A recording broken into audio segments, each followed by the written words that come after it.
Informe de pájaros. De nido en nido, conectamos las historias del país y del mundo.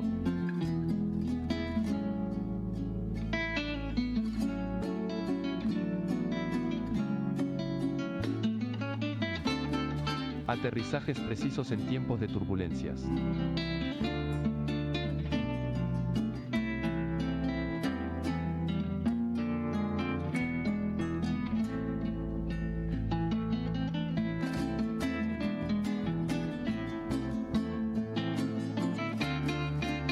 Informe de pájaros. Coordenadas para no perder el rumbo.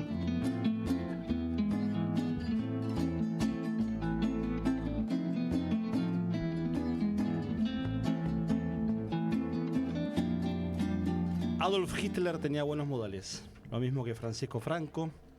Y acá, más cerca en el tiempo y en nuestro país, Jorge Rafael Videla, que pese a tener un hijo que negó y ocultó por su discapacidad, era un buen padre de familia y un buen abuelo. De verdad, el 70% de los comentarios políticos en torno a la cadena nacional grabada y mal leída de Javier Milei, que duró unos 15 minutos, donde anunció el proyecto de presupuesto 2026, deja como resultado, como comentario, el cambio de tono del presidente argentino. ¿Quién les escribe el guión? ¿Christian Dwosnik, más conocido como Nick, el plagiador serial? ¿O acaso Alberto Olmedo improvisando en alguna de sus intervenciones televisivas? Porque si no fueran tan dramáticos darían un poco de risa. Bueno, habló Milei, hay presupuesto, hay proyecto. Después de 3 años la Argentina volverá, clave de pregunta, ¿volverá a discutir el Congreso un presupuesto nacional? Porque el año pasado el acting de ir al Congreso, ese domingo 15 de septiembre, derivó en el cajoneo bestial del presidente de la Comisión de Presupuesto, José Luis Espert, quien dijo órdenes de la Rosada, claro, y acaso del edificio de la calle 19 de Washington, el Fondo Monetario Internacional, o se aprueba como está, a libro cerrado, o no se aprueba y ni se discute, y no se discutió. Ahora hay una exigencia y el gobierno tiene una encerrona porque el fondo quiere un presupuesto. Y la pregunta es, más allá de la ironía y de la chicana sobre los modales del presidente, que esta vez no gritó ni trató de lacra, ratas, comunistas o perversos o degenerados fiscales a nadie, la pregunta es, ¿a quién le habló el presidente? Y es la pregunta con la que abrimos este 6º capítulo de Informe de Pájaros, aquí en Radio Con Aguante. Jorge Kreines, Solana López, ¿cómo les va? Buenos días, buenas tardes, noches. buenas noches. Buenas noches. Sí, en este horario más temprano, hemos madrugado. Los que nos siguen en vivo, adelantamos una hora el uso horario radiofónico online para estar... Que es horario de primavera, digamos. Es horario de dudar de llegar acá o quedarte tomando una cerveza en alguna esquina. Claro.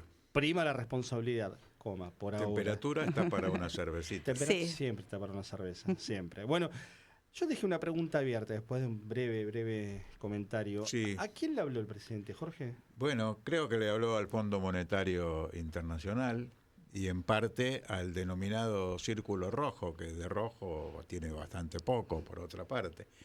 Me parece que él dijo lo peor ya pasó y yo creo que lo peor sigue pasando. Es decir, es un cambio de verbo, ¿no? Si pasó, es tiempo pasado, bueno. Pero Milei no es tiempo pasado. Milei, Caputo, Sturzenegger, Bullrich, me parece que son tiempo actual. Por lo tanto, va en transcurso. Están haciendo lo que en derecho penal se llama detractos sucesivos, un delito que se sigue cometiendo. Las desapariciones forzadas son delitos de tracto sucesivo, porque la persona que fue secuestrada sigue desaparecida y el delito se sigue cometiendo. Y este modelo ultraliberal y neofascista se sigue cometiendo. Entonces estamos ante un tema de que lo peor está pasando mientras este equipo, y con Milei a la cabeza, incluyendo a Villarruel, continúen gobernando, porque están gobernando directa, lisa y llanamente para el gran capital financiero internacional y quitándole todo lo que pueden al pueblo, los derechos que se están perdiendo. Y me parece que hoy por hoy el nuevo nombre del ajuste, del saqueo, de la pérdida de derechos, de la represión es el equilibrio fiscal. Esa es la síntesis y aquello que Javier Milei no está dispuesto a negociar. Entonces, si no está dispuesto a negociar eso, lo peor continúa pasando. Es un delito que se sigue cometiendo y lo anunció el propio presidente más de una vez, un ajuste que no tiene fin ni límite, ¿no? ¿Acaso la desaparición total de la Argentina como tal sería el único resultado posible si vos querés seguir ajustando todo el tiempo? El límite lo tiene que poner el pueblo. Tal cual. Ese es el único límite que esta gente va a aceptar. Solana, decíamos, las caricaturas digitales salieron ayer a aplaudir que había tenido el presidente entre la televisión y YouTube, 47 puntos de rating. Dijo, por ejemplo, el TikToker presidencial Iñaki Gutiérrez, la Pepona. Y más allá del dato de, bueno, se moderó el tono, se no insultó y demás, ¿qué deja el discurso en términos de haber ganado tiempo para el gobierno? ¿Habrá buscado eso también, ganar un poco de tiempo? Puede ser que haya sido ese el objetivo. Me parece que lo extraño es que busca una especie de enemigo abstracto, que es el keynesianismo. No estuvo dirigido esta vez ni al kirchnerismo, ni a ninguna fuerza en particular. Creo que también buscan como tratar de no pelearse y ver por dónde va buscando aliados, sobre todo en el Congreso, a partir de lo que puede llegar a suceder el día de mañana. Por otro lado, no le queda otra más que asumir el desastre que hoy vive nuestro pueblo, al decir, bueno, lo peor ha pasado, si bien es una mentira, como decía Jorge, claramente acá no pasó lo peor, sino que es una continuidad de males para nuestro pueblo, pero también al mismo tiempo tiene que asumir que las cosas no van bien y que la estamos pasando mal. Creo que esos son dos aspectos. Uno es que no está directamente confrontando con algún actor político y por otro lado que no le queda otra más que asumir el desastre en el que estamos subsumidos. El presidente venía de tener una semana bastante compleja en términos de su año y pico, casi 2 de gestión, después del resultado electoral en la provincia de Buenos Aires, tema que ya abordamos en el capítulo 5 de Informe de Pájaros, y después de eso tuvo la aparición acartonada, con esa imagen de la mesa política en donde nada quedó claro. Si estaba el propio presidente en 2 reuniones, si mantuvo la ropa durante 2 días seguidos, si lo pusieron ahí, si utilizaron un Photoshop, una imagen generada por inteligencia artificial. Y después de eso, 3 días de silencio total. Es un presidente que no tiene agenda, hasta que apareció virtualmente en una reunión de la ultraderecha española y con su amigo Santiago Abascal, el líder de Vox, con un mensaje enviado desde la Argentina. Hasta ayer, hasta el lunes, donde en este mensaje grabado vuelve a aparecer y hoy ya está en Paraguay hablando otra vez más con la nuestra, podríamos decir, en la CEPAC, la Confederación de Partidos de América. Acción Conservadora. De Acción Conservadora, una organización de ultraderecha, una especie de internacional de ultraderecha. Bueno, esta es la agenda del presidente en los últimos días, pero yo les quiero invitar porque algo había anticipado días pasados con Joaquín Morales Solá, que está militando abiertamente la candidatura de Juan Schiaretti, es decir, de la Fundación Mediterránea, del Grupo Arcor, de la Asociación Empresaria Argentina, como variante de recambio. Domingo Felipe Cavallo. De Domingo Felipe Cavallo, claro, funcionario de Cavallo, y funcionario en el Grupo SOCMA durante años, o sea, de Macri. Mira que acá tenemos una cordobesa, Sí. Así que... Pero cuidado. no sería de esas huestes. En ese caso, dejamos la discusión coterránea Claro. en otro nivel. Pero decía, alguien que estuvo con Joaquín Morales Solá días pasados, es el economista Juan Carlos de Pablo. Lo mencionabas a Cavallo vos. Bueno, años y años Juan Carlos de Pablo le vendía a los clientes que él era muy amigo de Cavallo y con su cartera de contactos y de ideas asesoraba a empresas y gobiernos y demás. Bueno, ahora es aparentemente, nunca esto está del todo confirmado, asiduo concurrente a las noches de ópera en los domingos de la Quinta de Olivos con el presidente Javier Milei y otros personajes bastante menores que no vale la pena gastar segundos en nombrarlos. Bueno, ¿qué decía? Españolo no va más. No, Españolo no va más. Me parece que ya no lo invitan. No, porque le dijeron, che, dejá el teléfono afuera, estás todo el día con el teléfono, vete boludeando, a ver si te graban, y lo embocaron. Bueno, ¿qué dijo Juan Carlos de Pablo? Casi que anticipó el jueves pasado lo que el lunes se conoció como la presentación del presupuesto en un lugar recontrasensible, las jubilaciones. Es un minuto nada más, lo escuchamos, lo compartimos el video 1 y después lo analizamos. En cada una de esas proyectos de ley hay jodas. ¿Por qué no metemos en el proyecto de ley la joda? Jubilaciones lo tengo clarísimo. Hay 10 millones de jubilados, de los cuales 6,5 aportamos, 3,5 no aportaron. ¿No podemos hacer un ajuste indexando a los que aportamos y diciéndole a los otros, déjense de joder? No. Entonces, los miércoles, ¿qué jubilados van los miércoles? Los que aportaron mucho, y después el gobierno K los jodió y le puso esos son los que aportaron. ¿Vos viste alguna vez un tipo que diga, mire, como a mí me regalaron la jubilación, no tengo derecho a... No. Entonces, ¿entendés lo que digo? Lo que digo es, y eso puede ser que ocurra en la discusión del presupuesto. En la discusión del presupuesto, ¿por qué no se ponen en cada rubro, diciendo, sacamos la joda y con lo que queda al verdadero problema ahí le damos más? 3,5 millones de personas son las que sobran con el esquema de Pablo, que si se le congelan las prestaciones jubilatorias, en un año van a morir de inanición. Digo un año porque más o menos lo que el cuerpo empieza a tardar en degradarse, lo que empieza a degradarse precisamente lo que hoy están recibiendo, que ya es poco aún en el caso de los que no tuvieron moratoria. Y de acá en adelante, porque tampoco hay moratoria, de acá en adelante, el 5, 6, 10 años, hay por lo menos 15 millones de personas que van a morir de inanición en la Argentina. Háblame de genocidio. Claro, claro. Mira, un recuerdo, porque yo soy setentista, no porque tenga más de 70, no, sino porque fui militante en los años 70. Y cada vez que se discutía el presupuesto nacional, el movimiento estudiantil convocaba una manifestación al Congreso para reclamar por el presupuesto universitario, la parte que le correspondía a las universidades. Y la consigna era, señores del Congreso, repartan bien el queso. Es láctea la consigna. Pero me parece que hoy nuestro pueblo la tendría que adoptar. Porque ¿cuántos llevamos sin presupuesto nacional? La ley de leyes, o sea, sin ley de leyes. El último que se aprobó fue a finales de 2022 para 2023. Otra pregunta. 3 años.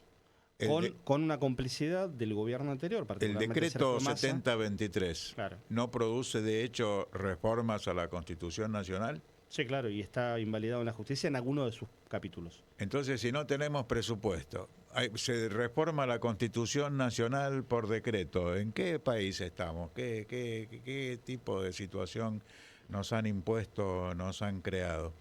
Y cuando decimos que el discurso de Milei estuvo redactado, porque lo leyó redactado, dicen que Santiago Caputo lo ayudó con los puntos, con las comas, con los errores de ortografía, y con alguna cosa más seguramente.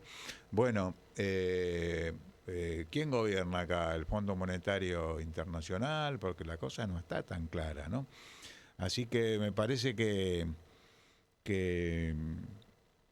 bueno, vos mencionabas a Schiaretti, se corren rumores de que cambian al ministro de Economía, que en el Fondo Monetario no lo ven bien. Creo que están viviendo una crisis tremenda, la derrota en la provincia de Buenos Aires ayudó un poco a empujarlos hacia el pantano, pero claro, siguen habiendo sectores que tienen esperanza, ya no en la elección para la cual faltan unas pocas semanas, sino en la defensa de una supuesta institucionalidad que ya no existe. Porque como decíamos, tenemos Constitución, tenemos ¿cuál era el otro asunto? ¿Estado de Derecho? Bueno, de hecho no hay Estado de Derecho, valga la rima. Y entonces, podríamos pensar en una salida a lo plebeyo, ¿no? No necesariamente un formato absolutamente institucional. Decíamos que le habla al Fondo Monetario para decirle que el ajuste claramente va a ser quien garantice el pago de la deuda, pero también le habla a la política tradicional. Mencionaba Schiaretti, mencionaba También Jorge hace un instante lo que va a pasar, o vos lo mencionabas, lo que va a pasar mañana en Congreso, este miércoles 17 de septiembre, y también le habla a la política, ¿no? Diciéndole, acompáñenme. Acompáñenme. Para lo cual hubo Sí, alguna claro. maniobra también en estas últimas horas de ATNs muy discrecionales, por cierto.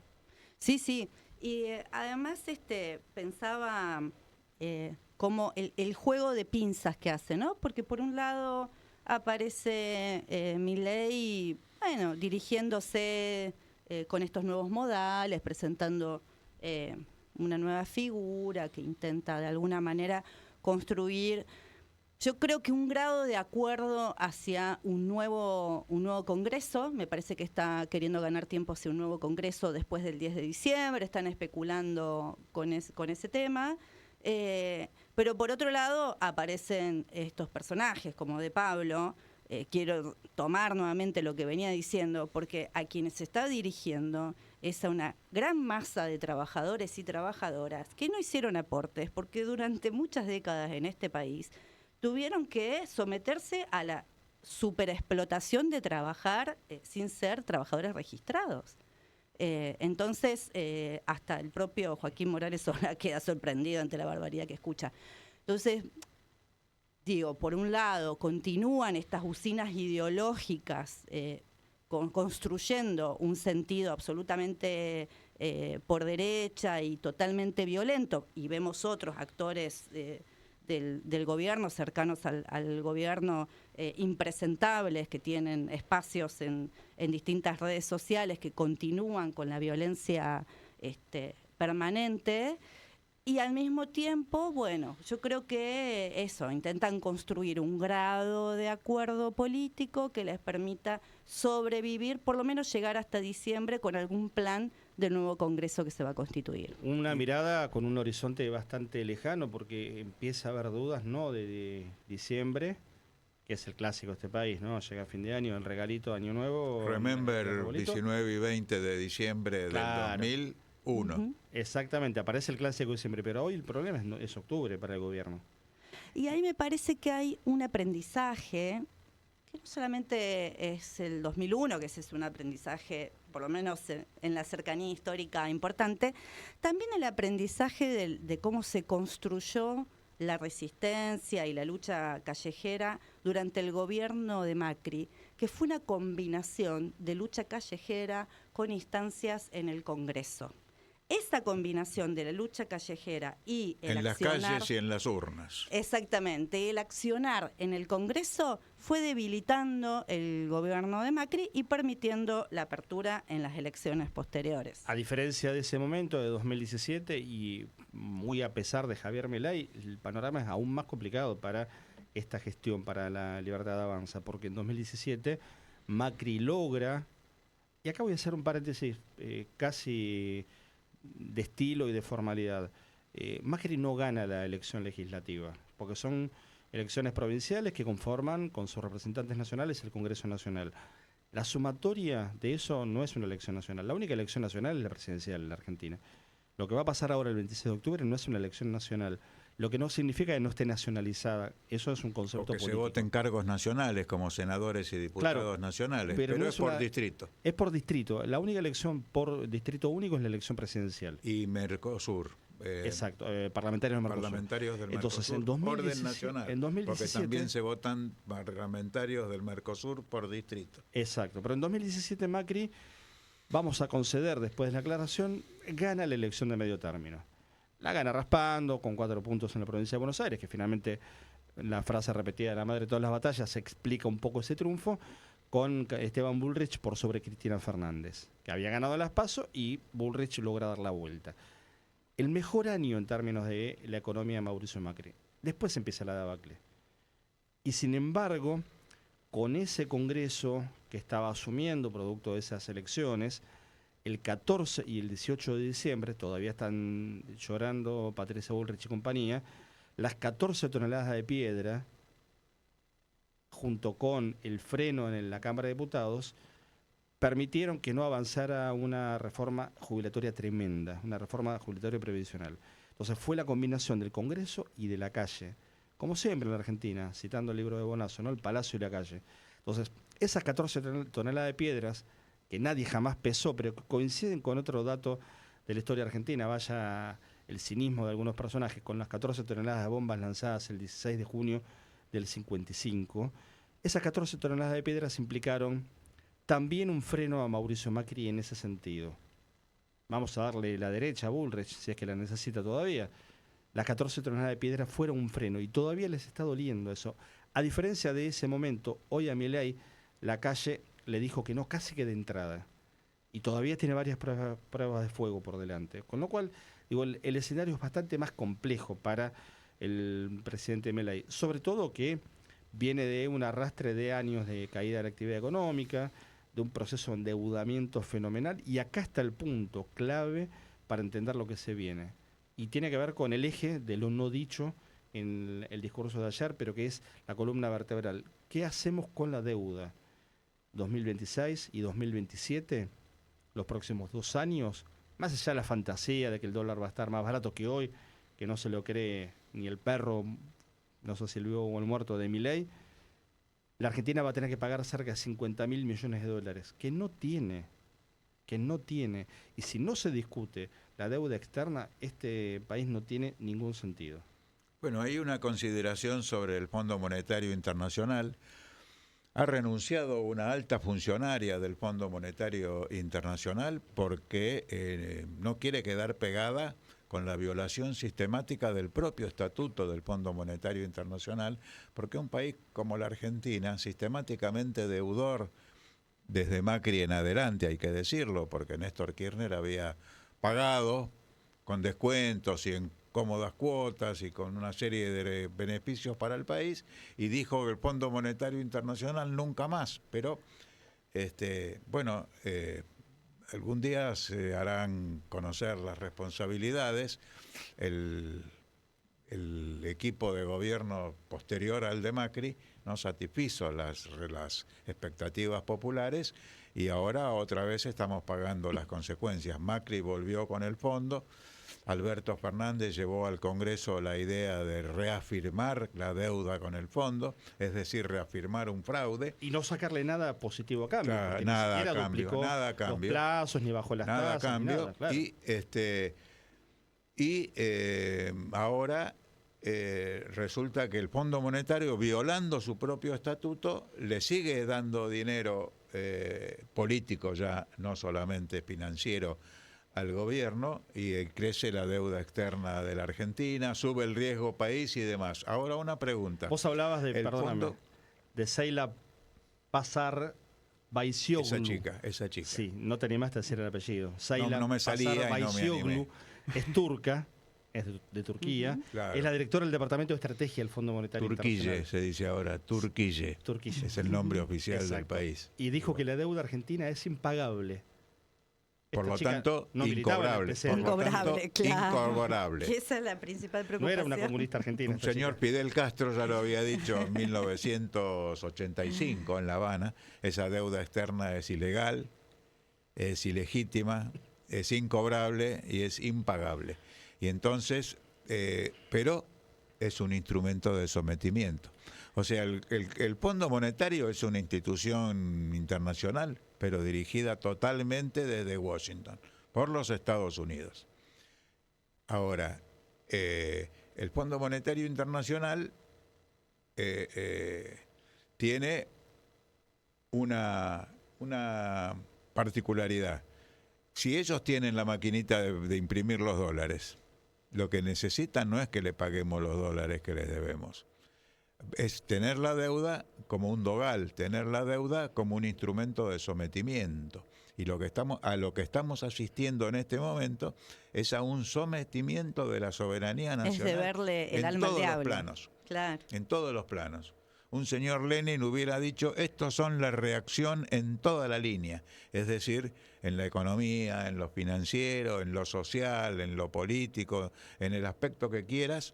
Y hablan de la libertad que tienen los gendarmes de pegarle palazos todos los miércoles a nuestros hermanos y hermanas del movimiento de los jubilados. A propósito de eso, un pequeño detalle informativo que mañana va a ser viejo, porque lo que va a haber es la realidad y esperemos que no ocurra como cada miércoles con los jubilados fajados y las jubiladas golpeadas en la Plaza del Congreso.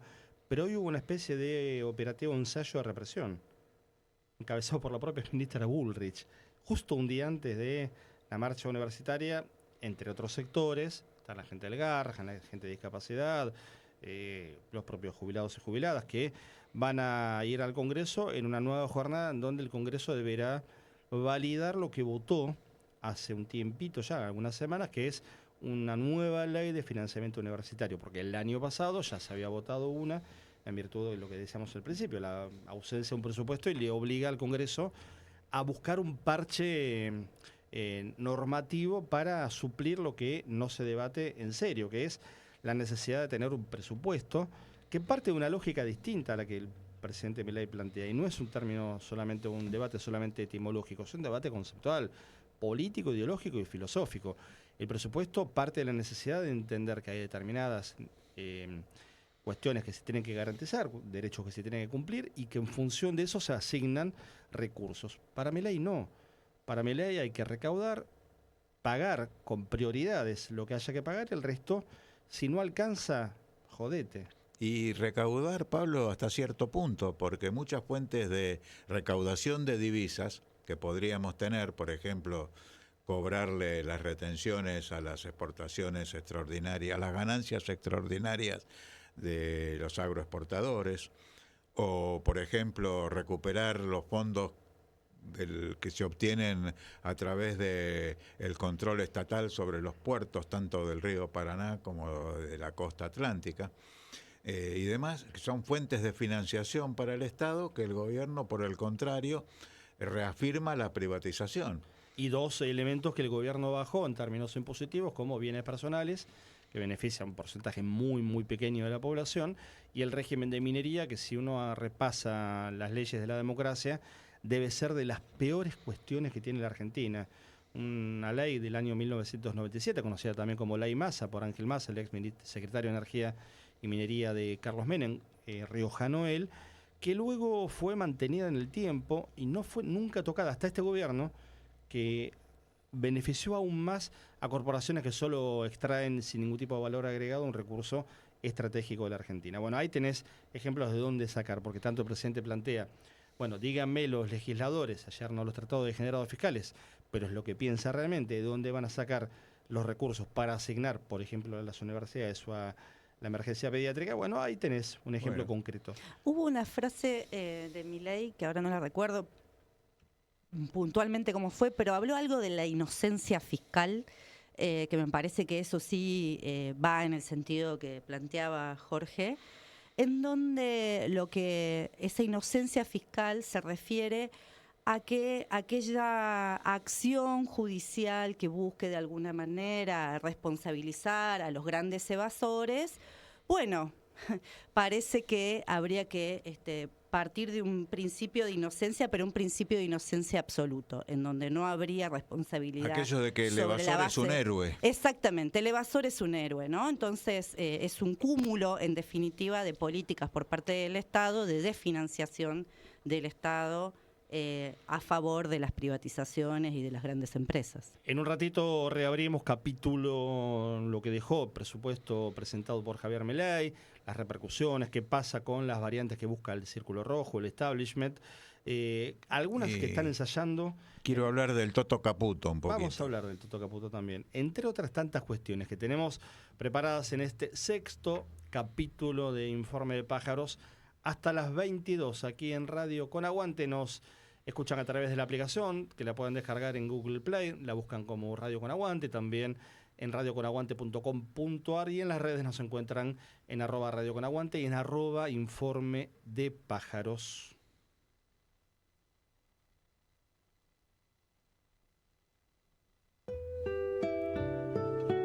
Informe de pájaros. Alas abiertas sobre la política, la economía y la cultura.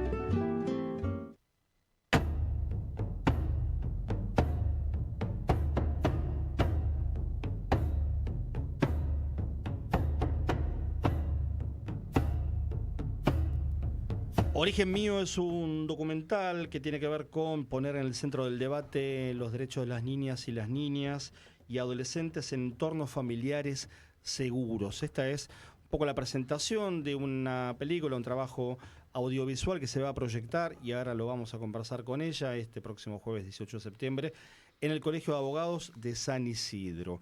Sonia Almada es escritora, es psicóloga, tiene una gran tarea desarrollada desde la Asociación Civil Aralma en la defensa de los derechos de los niños, niñas.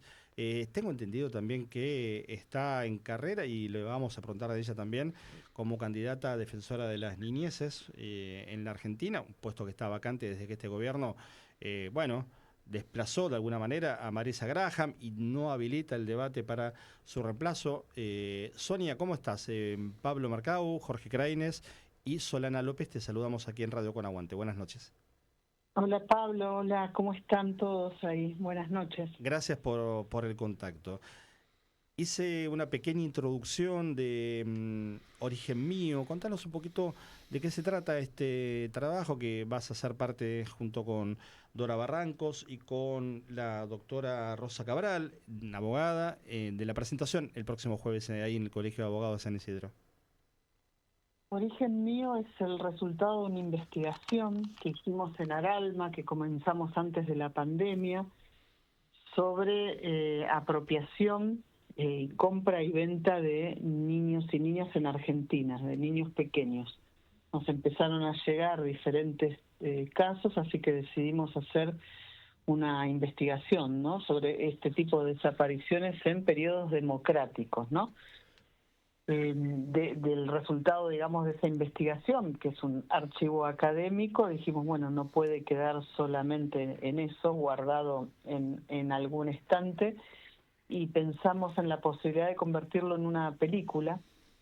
Así que, bueno, eso fue otro trabajo enorme que también llevó muchos años de recorrido por todo el país, escuchando los relatos tanto de los sobrevivientes de esta forma de maltrato infantil, como la llamamos nosotros, y de especialistas en la temática, ¿no?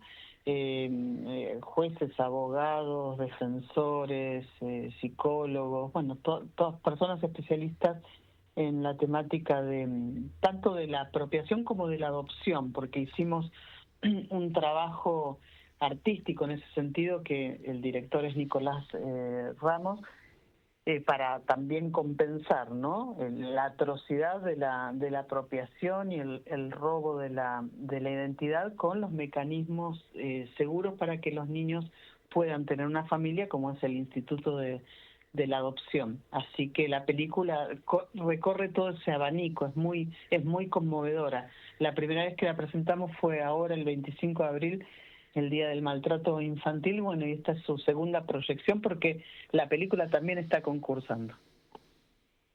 Hola Sonia, ¿qué tal? Buenas noches, Solana te habla. Hola Solana. Bueno, los argentinos y argentinas conocimos un poco de lo que significaba esta situación sumamente alarmante que atraviesa en nuestro país a partir del caso Loan en Corrientes, y que lamentablemente todavía sigue sin conocerse el paradero y la situación de aquel niño que atravesó. Y también, por otro lado, puso en evidencia cómo las políticas públicas de estos últimos años se han ido retirando en todo lo que significa el trabajo sobre las situaciones de trata, tanto con fines de explotación sexual como con fines de explotación laboral. Y me imagino que mucho tiene que ver con estas situaciones, digamos, el conocimiento de estos casos de desaparición de niñeces, ¿no? Tal cual, lo explicaste súper bien, Solana, y agregaría esto, una forma de la apropiación es para cumplir rol de hijo.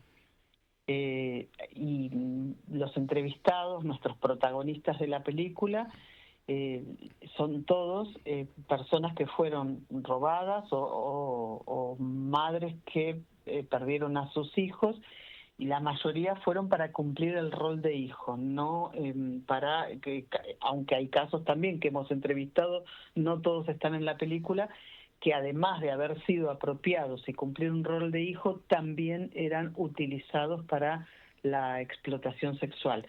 Pero está muy bien también lo que decís, porque la película abarca también todas estas desapariciones, las actuales también, desde Sofía Herrera hasta Loan, porque son, bueno, el lugar objetal que tienen los niños y la matriz simbólica que nos dejó la última dictadura cívico-militar, ¿no?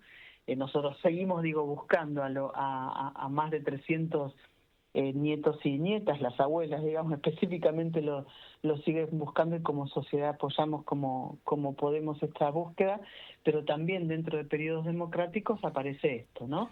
Guadalupe Lucero, Loan, Sofía Herrera, Bruno Gentiletti, podría nombrarte. Bueno, en 2023 desaparecieron 3.115 niños. Al final del año, te digo esta estadística porque es la última que existe, porque se dejaron de otorgar estas estadísticas. A fin de año todavía había 1.100 y pico de búsquedas activas, o sea, son niños que están realmente desaparecidos en democracia.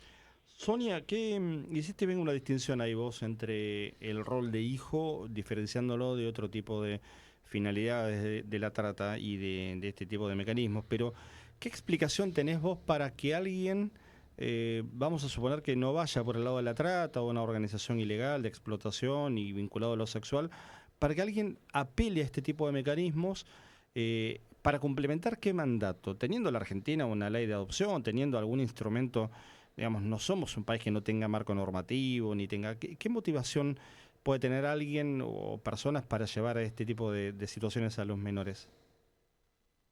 Primero, es un negocio millonario, tengo que decir, ¿no? Después de la investigación que realizamos, es un negocio tremendo, millonario, se venden y se compran niños realmente como pan caliente, como dijo uno de los entrevistados en Misiones, y el mandato de tener el hijo desde la propia sangre es uno. La adopción todavía sigue mirada como una especie de descarte, ¿no? Como finalmente, si no logras tener el hijo biológico, si no logras conseguirlo por vientre de alquiler, que es una nueva forma también de explotación de mujeres en situación de pobreza y marginalidad, y también es otra forma de maltrato infantil. Entonces, bueno, quizás también te puedas apropiar de algún niño. Hay algo ahí de la objetalización del niño como una mercancía, porque vos pensás que, qué sé yo, la discusión de vientres de alquiler en general siempre se pone el foco en la mujer explotada, y está muy bien poner el foco ahí, pero también ahí hay un niño, ¿no?, que nace en ese vientre y pasa, como una mercancía a vivir dentro de otra familia donde no como que no hay registro de las secuelas que eso va a traer, y no, como los derechos de ese niño tampoco, ¿dónde están, no? ¿A quién le pertenecen? En Origen Mío nosotros tratamos de mostrar eso, ¿no? ¿A quién le pertenece un niño? Claro. ¿Se pertenece a sí mismo o es de los demás? ¿Y qué hace falta para...? Sí. Perdón. No, decime. No, ¿qué hace falta para que haya un esclarecimiento en la sociedad de que hay cosas que no se pueden comprar con dinero? Digo, los estados, los distintos gobiernos han hecho campañas, por ejemplo, para decir, bueno, la sangre, no hay que donar sangre, pero nadie puede pedirte plata ni ofrecerte, y está bastante claro en eso. En esto debería estar recontra claro, es decir, que una campaña, no sé, en los sachets de leche, es decir, no se puede comprar un pibe, una piba. ¿Nos falta algo de eso también en un momento, además, en donde entendemos y lo vemos en cotidiano, que el gobierno no comunica y que hay cosas que directamente ha eliminado también del debate público? Totalmente, pero eliminadas, tachadas. Es realmente aterrador el momento para los derechos humanos en general y para los derechos de infancia en general, porque lo que se entiende ahora como por derechos de infancia tiene que ver con un modelo totalmente tutelar. Y en ese modelo tutelar también, la apropiación es parte. Se hace lo que los adultos quieren y pueden hacer con los niños, total no pueden defenderse. Por supuesto que tiene que ver con campañas masivas de prevención, como vos decías. En otros países se buscan los niños en sachet de leche. Acá también se hizo en algunos momentos, pero no solo las búsquedas, la prevención. Digo, si Claro. nosotros con el documental que lo que queremos es, además de mostrar estas historias que son actuales, es crear conciencia de esto está pasando en Argentina, esto sigue pasando y es la misma matriz de la dictadura cívico-militar, es la misma, no hay un cambio ahí, no lo está haciendo el Estado, pero sí lo están haciendo particulares, y lo que los lleva, que era tu pregunta anterior, es que pueden hacerlo, porque viste lo que logramos cambiar en relación con los feminismos, hemos logrado cambiar fuertemente la narrativa, aunque ahora tenemos algunos retrocesos importantes en esa materia, pero en infancia esto no ha llegado, digamos, a trabajarse de tal manera que que todo el mundo entienda, por ejemplo, como todo el mundo hoy entiende qué es la violencia de género, no todo el mundo conoce las diferentes formas de maltrato infantil, cómo prevenirlas, cuáles son las secuelas. Bueno, esta es una, hay un montón, la verdad, ¿no? Pablo decía al comienzo que comentaba acerca del concurso para la Defensoría de los Derechos de Niños, Niñas y Adolescentes, que yo estoy concursando. Lo cuento además porque me interesa contar que dentro del plan que yo propuse, llegué a la última instancia y ahora en estos días, bueno, finalmente se va a decidir quién va a ocupar ese cargo y está en manos de los legisladores. Nosotros ya hicimos el trabajo de pasar todas las instancias, ¿no?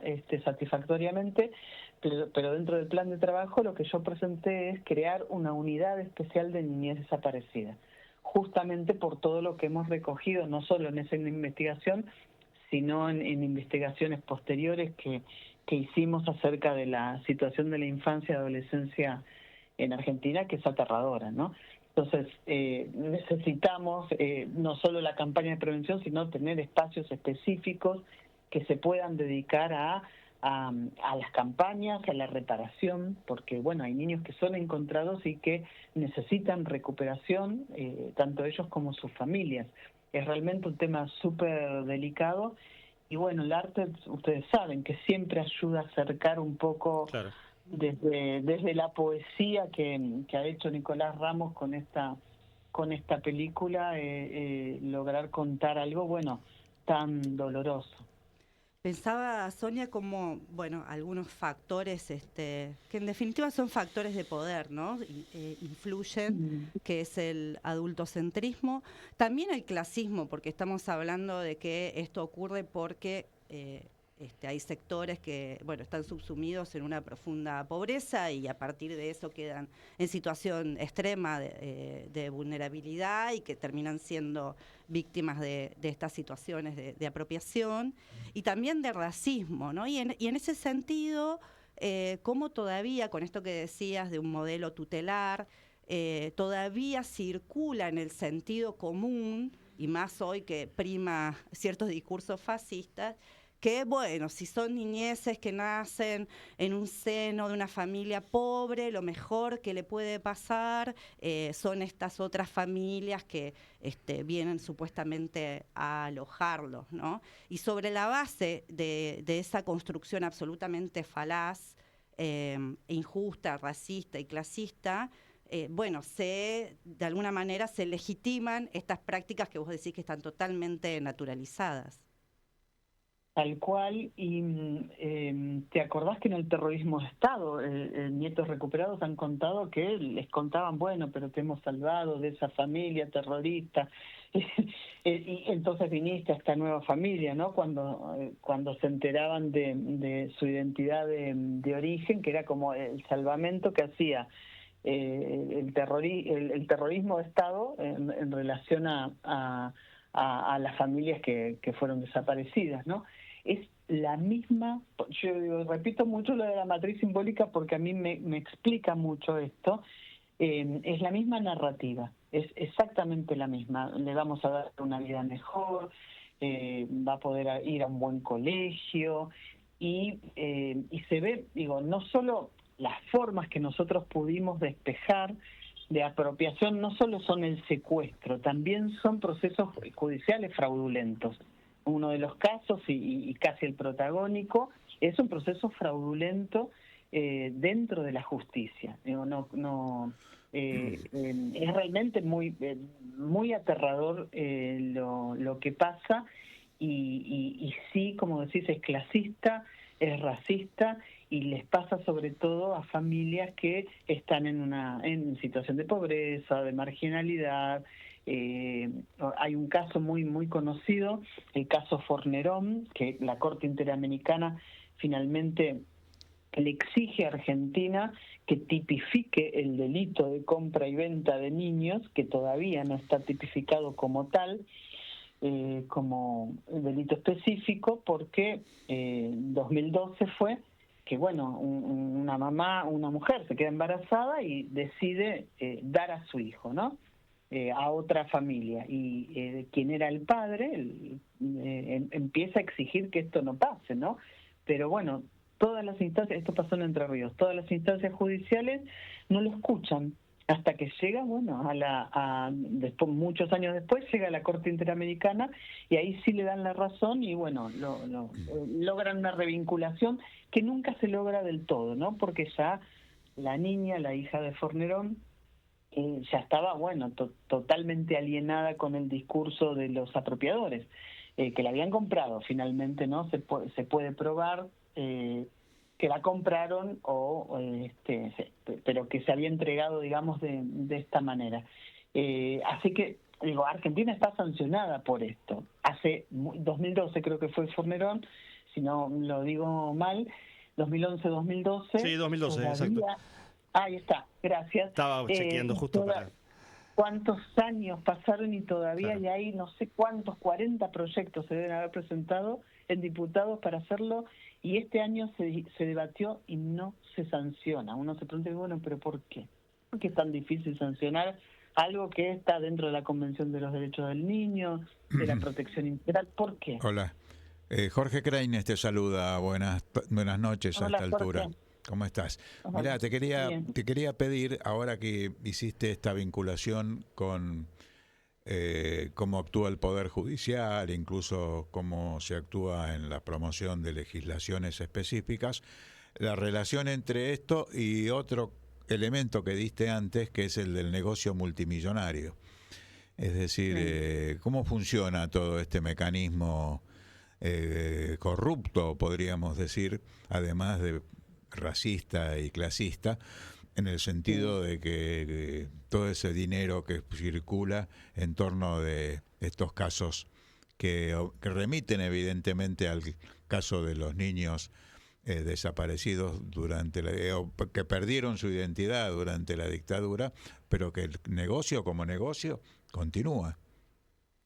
Totalmente continúa y los relatos de los expertos, de investigadores, periodistas que fuimos entrevistando cuentan cómo, que por ejemplo, digo, para darles un ejemplo, en Misiones primero pasaban en el hospital la compra y venta, lo cuentan las enfermeras, cómo se entregaba el dinero y cómo se iba arreglando a todos los funcionarios, hasta el juez, porque había uno que finalmente tenía, ¿no?, que inscribir al niño a nombre de otra persona, que eso pasaba antes de el cambio de nuestro Código Penal, pero que todavía sigue pasando, por supuesto, de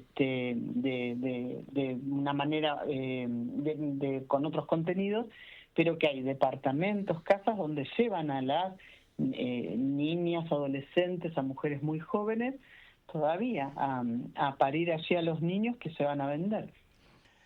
Y eso lo sabe todo, lo sabe todo el mundo en todas las provincias, ¿no? Yo no quiero criminalizar ninguna provincia porque nosotros hemos entrevistado a gente de todos los lugares y todos cuentan lo mismo. Claro. Así que ahí hay un negocio que, bueno, por eso les digo, por algo esta ley no sale. Origen Mío es el documental que nos motivó a llamarla a Sonia Almada, es psicóloga, psicoanalista, escritora. Recomiendo fuertemente La Niña y el Campanario. Otro día hablamos de tus libros también y la verdad que es un gusto charlar siempre con vos. Se va a proyectar Origen Mío este jueves 18 de septiembre en el Colegio de Abogados de San Isidro, acá Soso 442.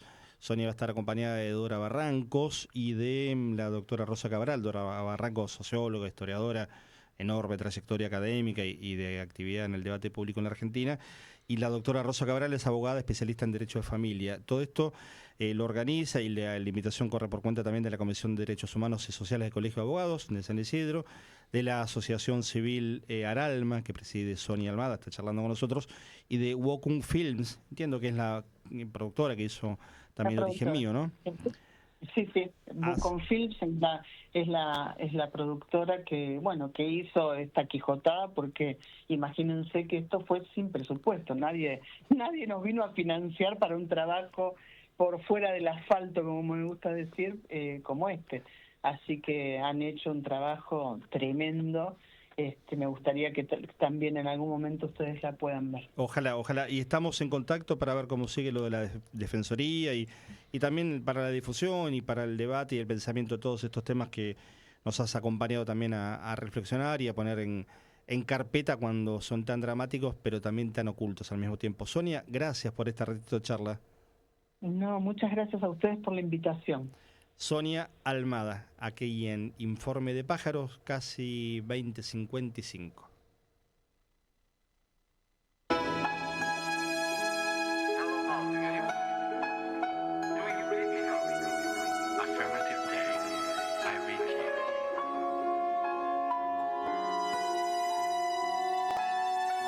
Informe de pájaros.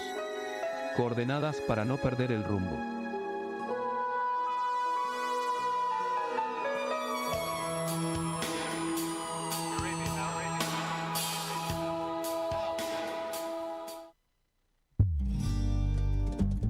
Once 26 99 95 74 11 26 99 95 74.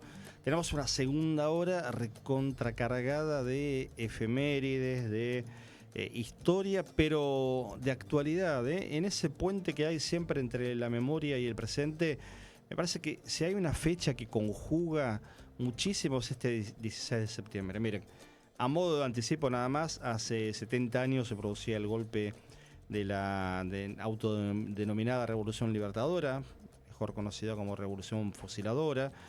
Vamos a repasar esa historia, vamos a escuchar a un tal Juan Domingo Perón, ¿se acuerdan? Que 13 años después hacía un balance, te digo, leído a la luz de los acontecimientos, no solo del momento, sino de todo lo que pasó en la Argentina desde ese 55 en adelante, tiene una vigencia y una actualidad tremenda.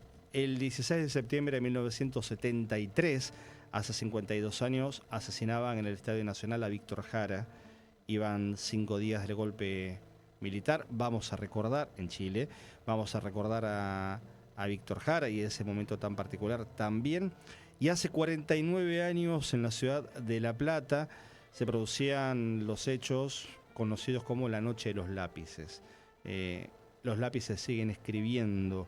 Y ahí también nos vamos a detener en el momento actual, en donde hoy mismo en La Plata hubo una movilización muy importante y está presente esto en la agenda cotidiana vinculada a lo que es este momento histórico, este gobierno y todo lo que implica esa memoria vigente, esa memoria en marcha tantos años después. Bueno, 3 elementos del pasado que me parece, si quieren alguna reflexión en este momento, como anticipo, conjugan y fuertemente, ¿no? Lo que nos está pasando hoy también en el momento, ¿no?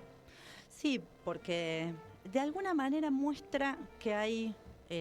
la historia no es circular, por supuesto, es dialéctica, pero existen algunas rémoras que se hacen presente cuando empiezan los intereses económicos a presionar y esa presión termina derivando en una imposición y un golpe absolutamente violento, porque es la única manera que esos sectores económicos pueden volver a hacerse de las riendas del proyecto político-económico que lleva adelante el país. Creo que si hay algo que coincide con el momento actual es que, lo que decíamos hace un ratito, solamente entra medidas económicas y sociales como las que lleva adelante Milei con represión. Exacto, y ese golpe del 55, en un ratito, insisto, lo vamos a repasar en detalle con testimonio histórico del propio Perón hablando del tema.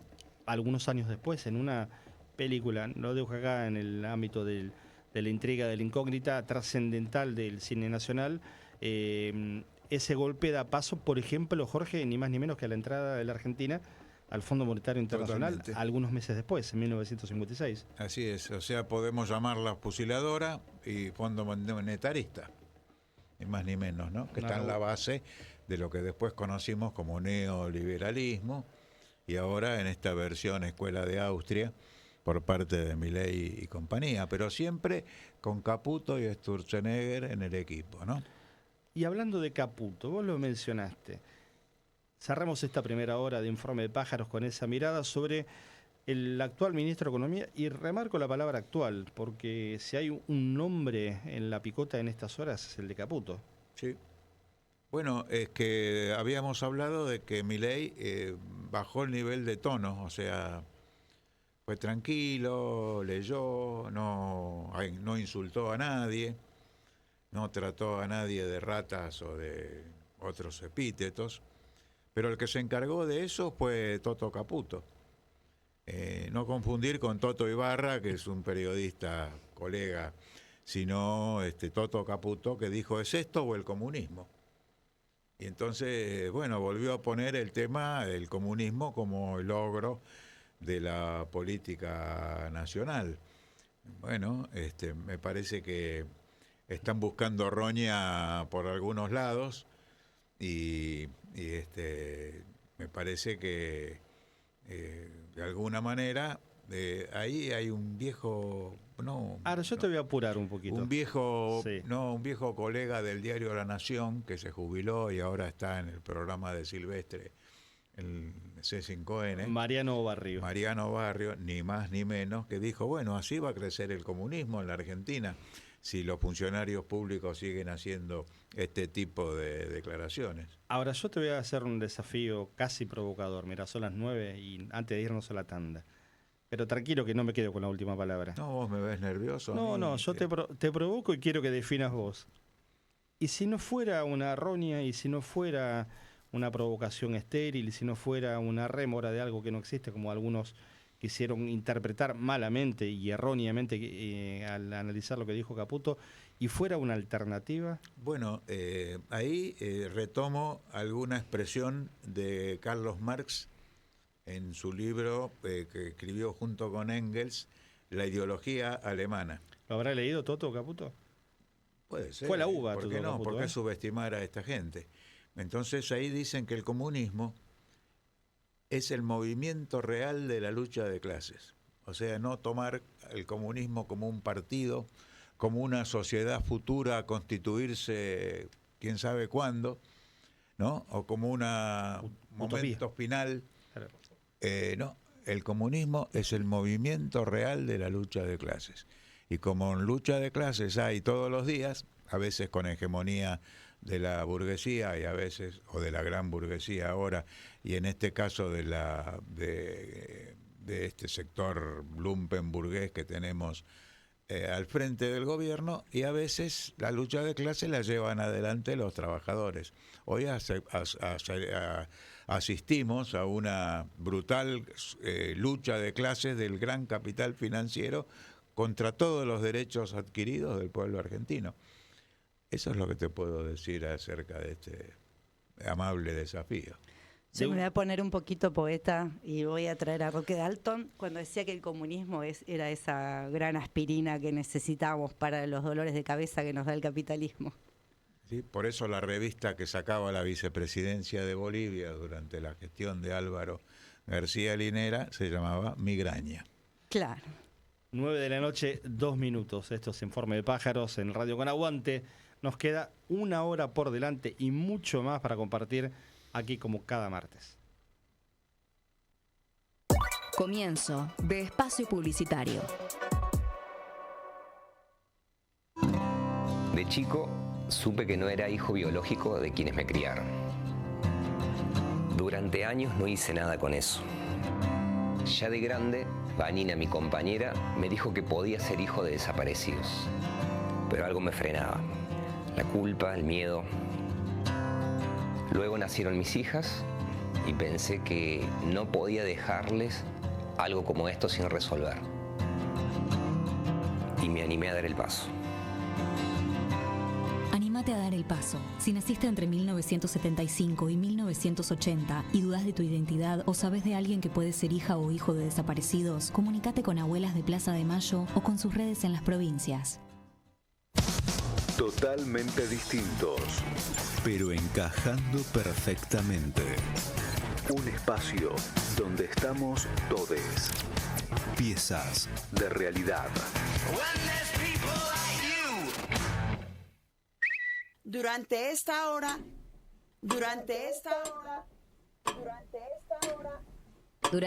hora, yo o cualquier otra mujer de América Latina y el Caribe podemos ser asesinadas, solo por ser mujeres.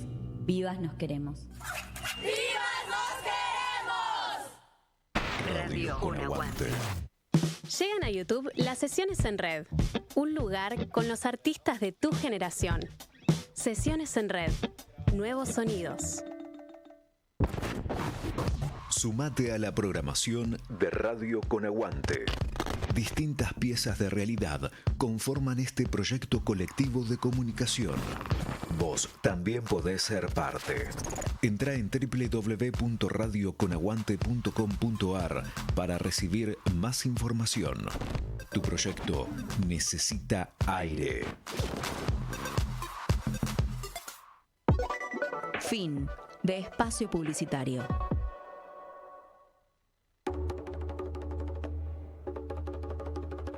Teatro, danza, música, cine, series, libros y canciones.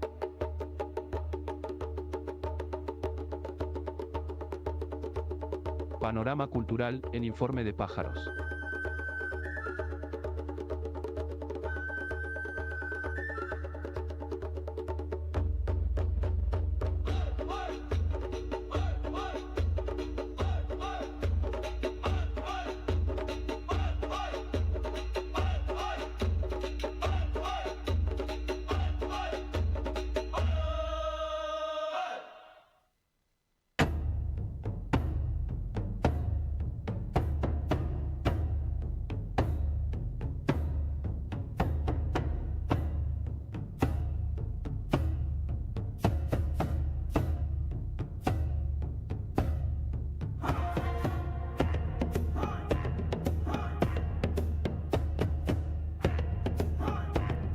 Segunda hora de Informe de Pájaros y se están cumpliendo en este 16 de septiembre 70 años del comienzo de la Revolución Libertadora, así autodefinida, la Revolución Fusiladora.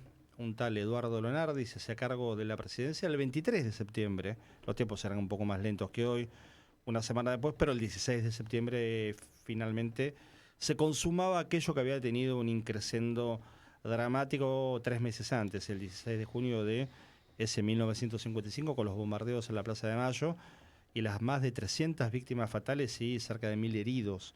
Un día de semana, pleno mediodía porteño, en un invierno que se avecinaba y en una noche larguísima que se vendría en la Argentina con la proscripción del peronismo, de su principal dirigente, Juan Domingo Perón, y todo lo que hace un ratito Jorge y Solana decíamos, la entrada de la Argentina al Fondo Monetario Internacional, un proceso que en un par de años nos tendría con un personaje conocido por la historia argentina como Álvaro Alzogaray diciéndonos hay que pasar el invierno y los planes de ajuste que se convirtieron en una lógica casi permanente de la política argentina desde ese momento hasta hoy, con honrosas y excepciones, porque a esta altura hay que decir la regla fue esa y la excepción fue la otra, ¿no?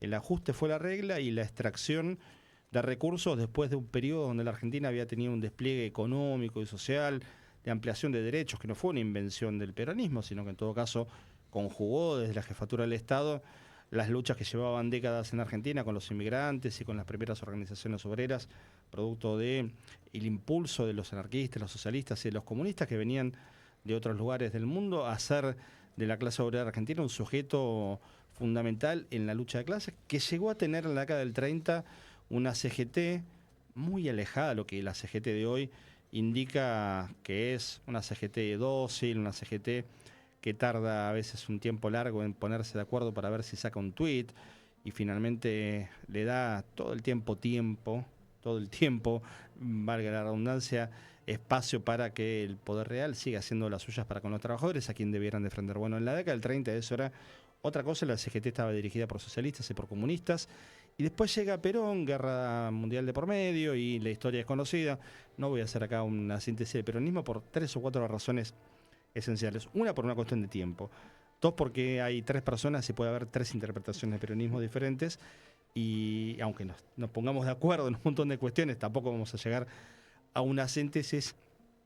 Y la tercera razón es porque preferimos dejarlo para otro momento ese debate y centrarnos en este 70 aniversario del golpe que abriría una etapa dramática para la Argentina exactamente un día como hoy, un 16 de septiembre. Y lo hacemos compartiendo una primera aproximación documental en imágenes, y hablamos de el video 4, que tiene que ver con un resumen de lo que pasaba en ese momento con la caída de Perón. Y corrijo, la caída como decían los diarios, porque una caída es un accidente casi de la vida cotidiana, ¿no? Subiendo la escalera, sino con el derrocamiento y con el empuje hacia el abismo que hacía la oligarquía argentina, Estados Unidos y los sectores cómplices para con un proceso que con sus contradicciones había cambiado la historia nacional para siempre. En medio de las profundas transformaciones generadas en el país por el gobierno de Juan Domingo Perón, desde 1951 empezaron a sucederse intentos golpistas surgidos desde distintos sectores de las Fuerzas Armadas con el apoyo de dirigentes de la oposición.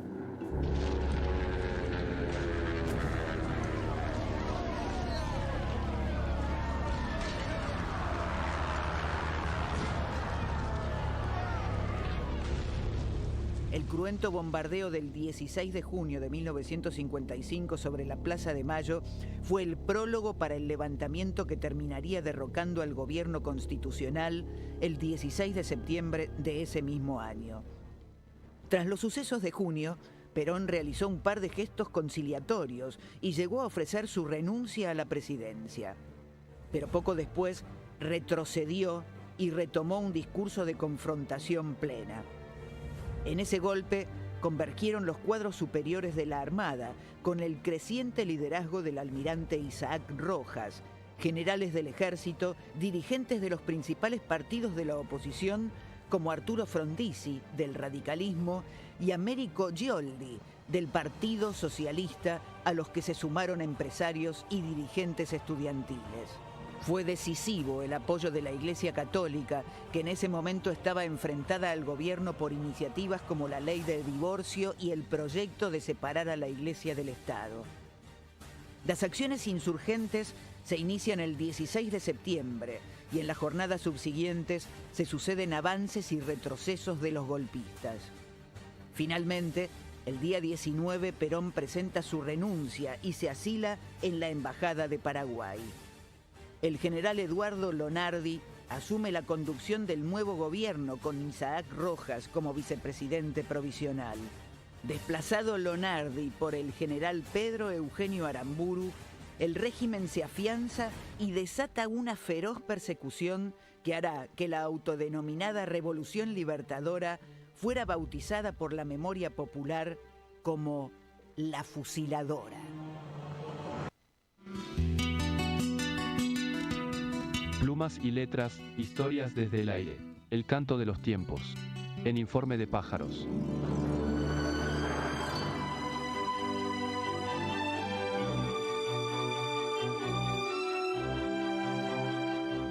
Buena síntesis, para comprender muy apretadamente y ajustadamente un momento dramático en la Argentina, ¿no? Una síntesis zoológica, gorilas, en una sola palabra quedó expresada esa posición. ¿Tenés algún recuerdo puntual desde lo personal?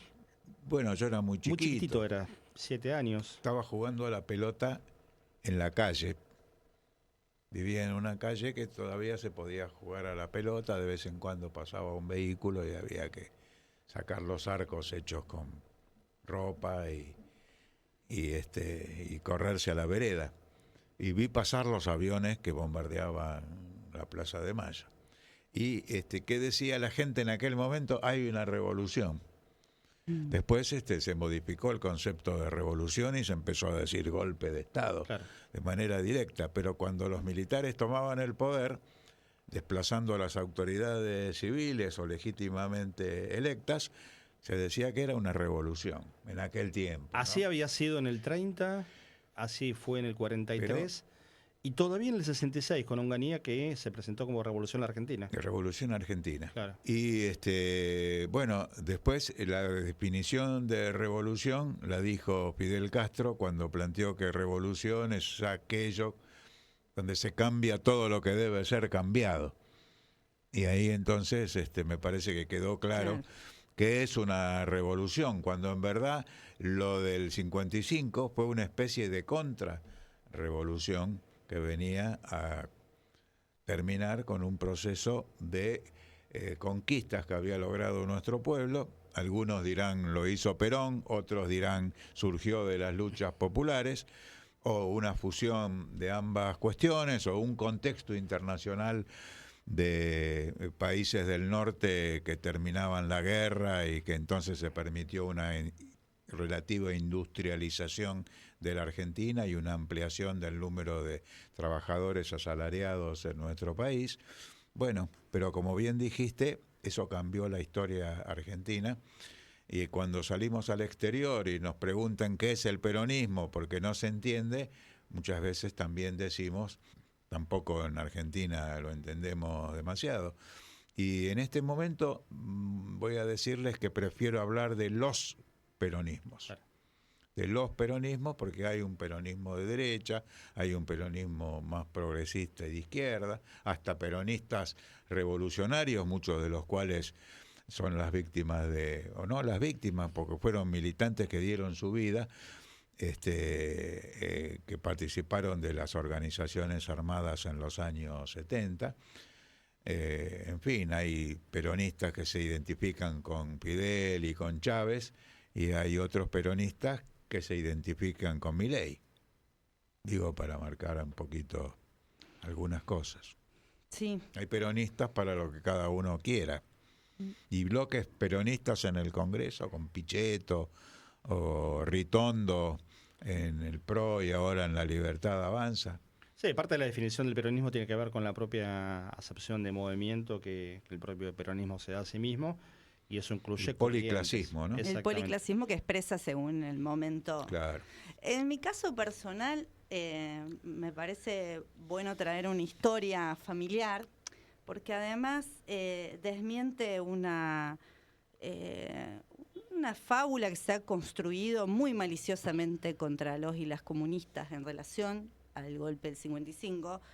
Mi abuelo, Domingo Brusa, era un dirigente peronista del sur cordobés, que además era un escritor, historiador, fundador del diario El Pueblo, ahí en la ciudad de Río Cuarto, llegó a ser intendente interino en su momento, y él fue preso en el 55.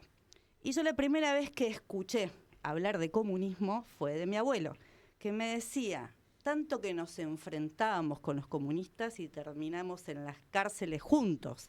Y ahí descubrí lo que eran los comunistas, personas, muy buenas personas, muy formados y con los cuales compartíamos y coincidimos en un montón de ideas. Bueno, después él da un vuelco en su concepción de peronismo y avanza en una concepción más desde la tendencia de izquierda. Pero eso lo que demuestra en la historia de mi abuelo es qué había pasado con los comunistas en ese momento, que si bien tenían una oposición por muchas razones al peronismo a lo largo de esos primeros 2 gobiernos de Perón, fueron también perseguidos por este brutal golpe de Estado del 55. En una cárcel se conocieron Alfredo Varela, un poeta y escritor comunista, y Hugo del Carril, el famoso cantante de tangos y una figura de la cinematografía argentina también. Y en esas conversaciones iniciales en la cárcel, en la prisión, un peronista como Hugo del Carril y un comunista como Alfredo Varela surgió transformar al cine el libro de Alfredo, El río oscuro, que terminó llamándose la película Las aguas bajan turbias, una histórica película de la cinematografía nacional que tiene al pueblo argentino como protagonista, el caso de las inundaciones en la provincia de Santa Fe y la amistad entrañable de Alfredo Varela y Hugo del Carril. Varios años después del golpe del 55, Octavio Getino y Fernando Pino Solanas viajaron a Madrid y como parte de su película La Hora de los Hornos, hecha en la clandestinidad y emitida también en la clandestinidad, era la dictadura de Onganía,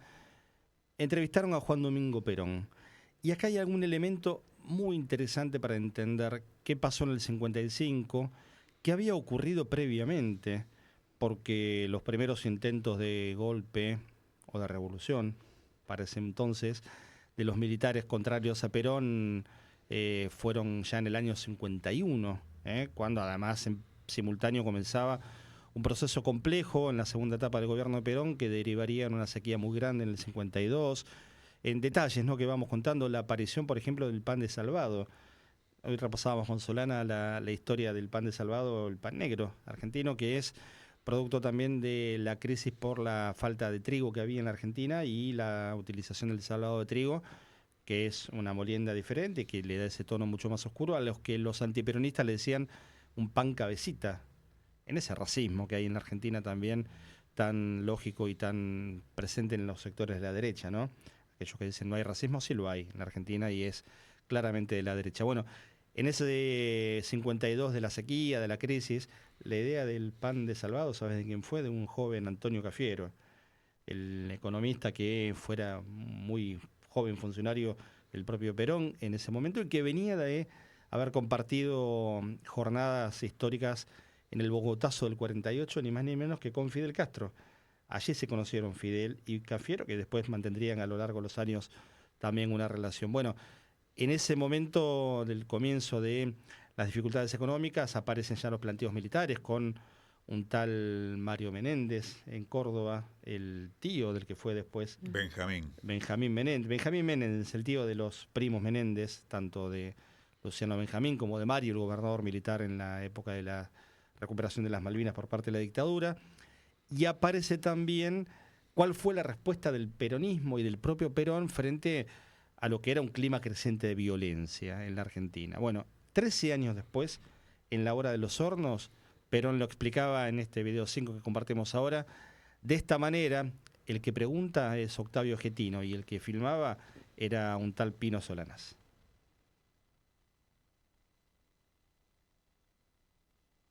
Pero primero, general, transcurridos 13 años, ¿cuál es la valoración autocrítica que le merecen los acontecimientos que culminaron con el derrocamiento de su gobierno? Bien, esta pregunta me la han hecho muchos. También me la he hecho yo varias veces. Indudablemente nosotros conformamos un movimiento que llegó al gobierno a través de una elección de las 2/3 partes, por lo menos, del electorado argentino, que después se convirtió casi en un 70% del electorado.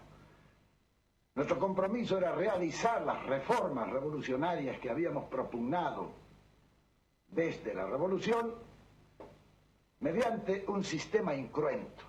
En consecuencia, cuando se produjeron los primeros actos de violencia subversivos por parte de algunos generales especialmente, nosotros debimos someterlos a la justicia.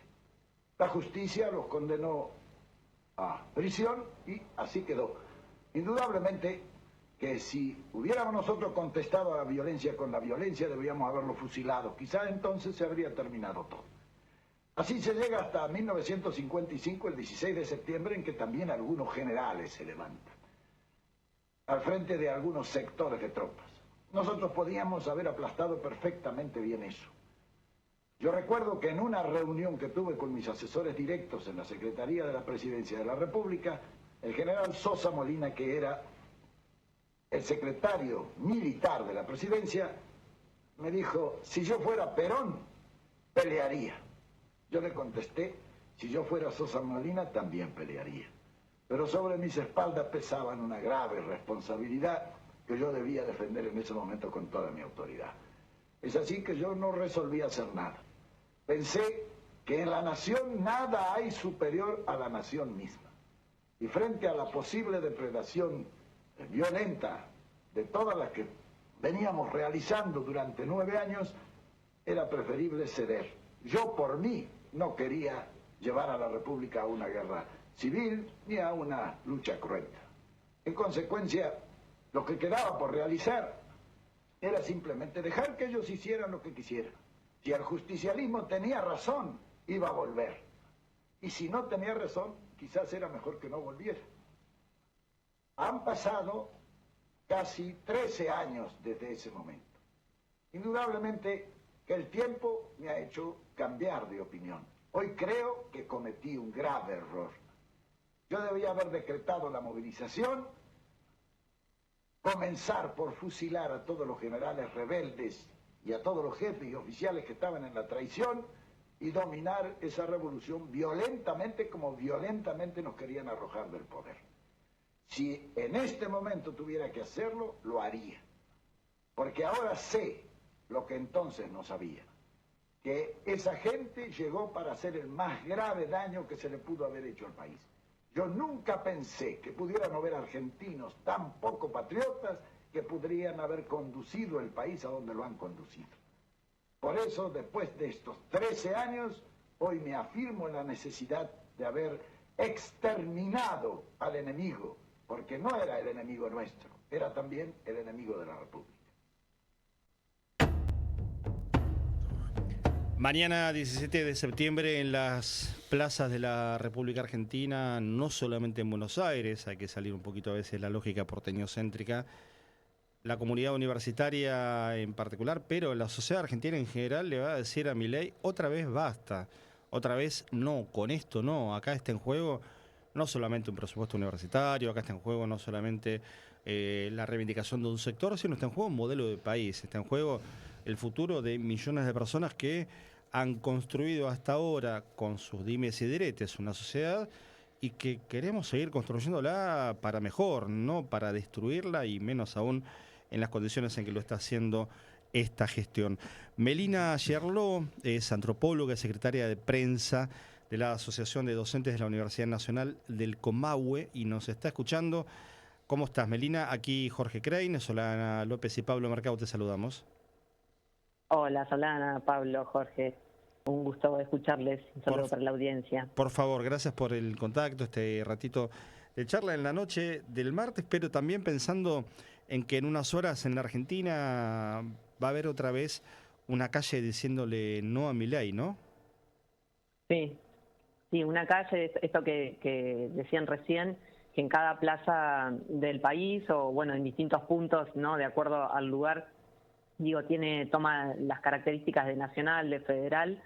Primero porque hay en cada lugar del país donde hay una universidad nacional, una universidad pública, una sede de universidad, se va a estar movilizando. No solamente las comunidades universitarias, sino que me parece que en este punto ya estamos hablando de las personas, de la parte de la población muy importante que entiende cuál es el rol social de la universidad y que hay que defenderlo. Y por si fuera poco, a esto se suma la ley de emergencia pediátrica, con todo lo que eso implica, digamos, la figura del Garrahan, que también tiene resonancia, sobre todo en algunas provincias, donde también se entiende que el Garrahan y los hospitales nacionales, ¿no?, cumplen un rol fundamental, y que lo que se está viendo es un proyecto de desmantelamiento, de destrucción, que no deja de estar acompañado de un discurso totalmente cruento, sobre todo, para instituciones que son las que tienden a generar escenarios de igualdad, ¿no? La universidad pública y la salud pública son baluartes para eso, justamente porque generan la equidad y el cumplimiento de derechos básicos. Además pensaba también que, Melina, son dos estamentos de lo público en la Argentina que tienen un altísimo nivel de prestigio. Hay personas que pudiendo optar por lo privado y teniendo los recursos, eligen el formato de lo público, fundamentalmente la educación, ¿no? Sí, claramente. La Universidad Pública Argentina, digamos, tiene una trayectoria y una importancia en el plano mundial. Esto es internacionalmente reconocido en distintos rankings, digamos, que podemos de alguna forma relativizar, pero todo lo que tiene que ver con la producción de conocimiento, incluso con la formación, eso es indiscutible. Y hasta hace unos días venimos escuchando a los referentes del Garrahan el rol que cumple, ¿no? Las intervenciones que se hacen, que son de avanzada, que se hacen en el Garrahan, no se hacen en ningún otro lugar del país, ni en lo público ni en lo privado, y tampoco tiene comparación con lo que se hace en otros lugares de América Latina. Entonces no hay forma de entender esto más como que una destrucción, ¿no? Tendenciosa y señalada, ¿sí? Particular de una pieza nodal para el pueblo argentino. Es un tercer momento de movilización fuerte, más allá de que ha habido permanentemente actividades en todas las universidades, desde paros y acciones de los estudiantes y los trabajadores de los distintos establecimientos, pero después de las dos grandes del año pasado aparece otra vez en este septiembre un tercer momento con características nacionales. ¿Qué particularidad, Melina, nos podés contar de la Universidad Nacional del Comahue? También entendiendo que la universidad es, en los lugares donde hay presencia, también factor de arraigo, también factor de desarrollo local, ¿no? Sí, la particularidad que tiene, las universidades, la Universidad del Comahue en especial, es que es una universidad regional.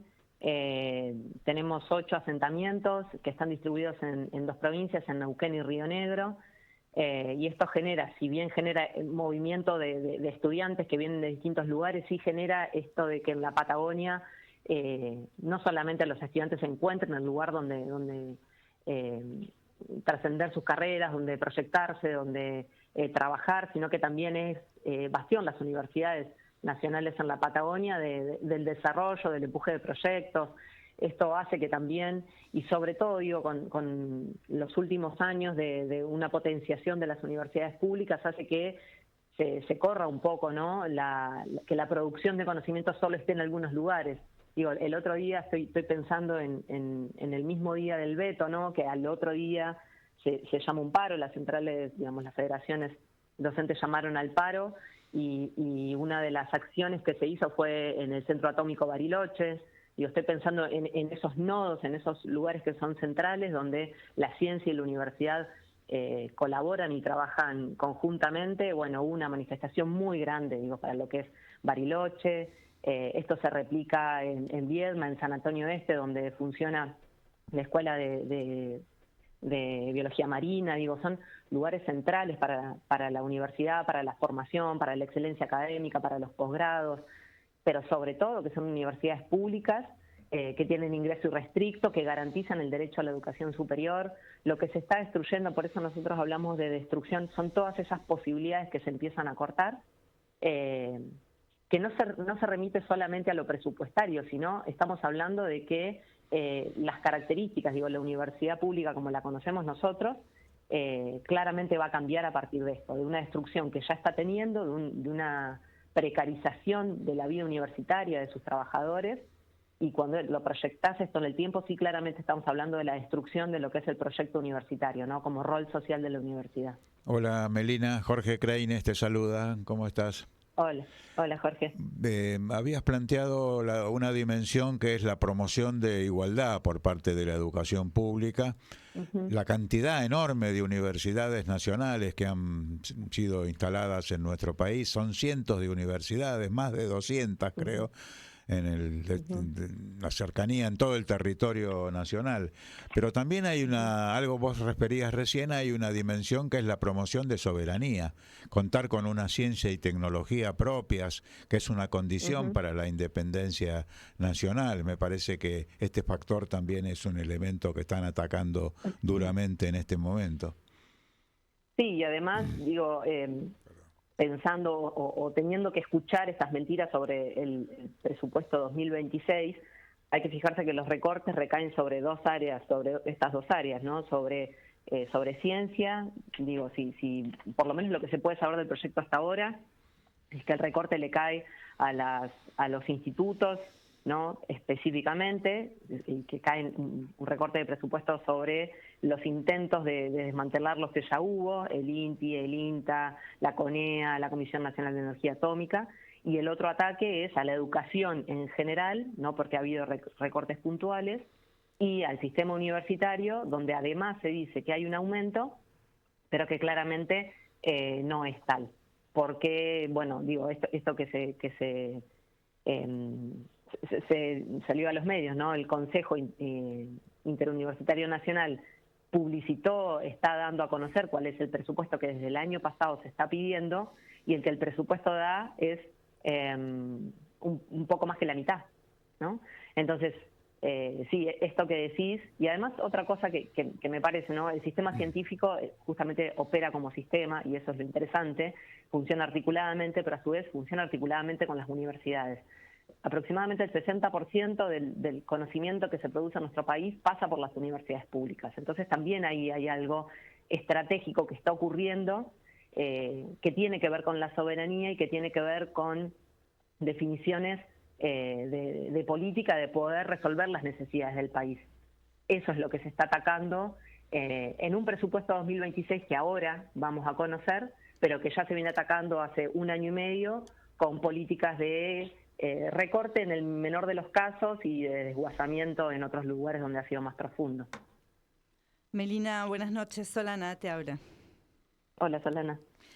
Bueno, parece que mañana va a ser un día contundente. Veíamos hace un ratito que Bullrich está con algunas intenciones de generar cierto amedrentamiento, con amenazas de mostrar de la capacidad de fuerza represiva.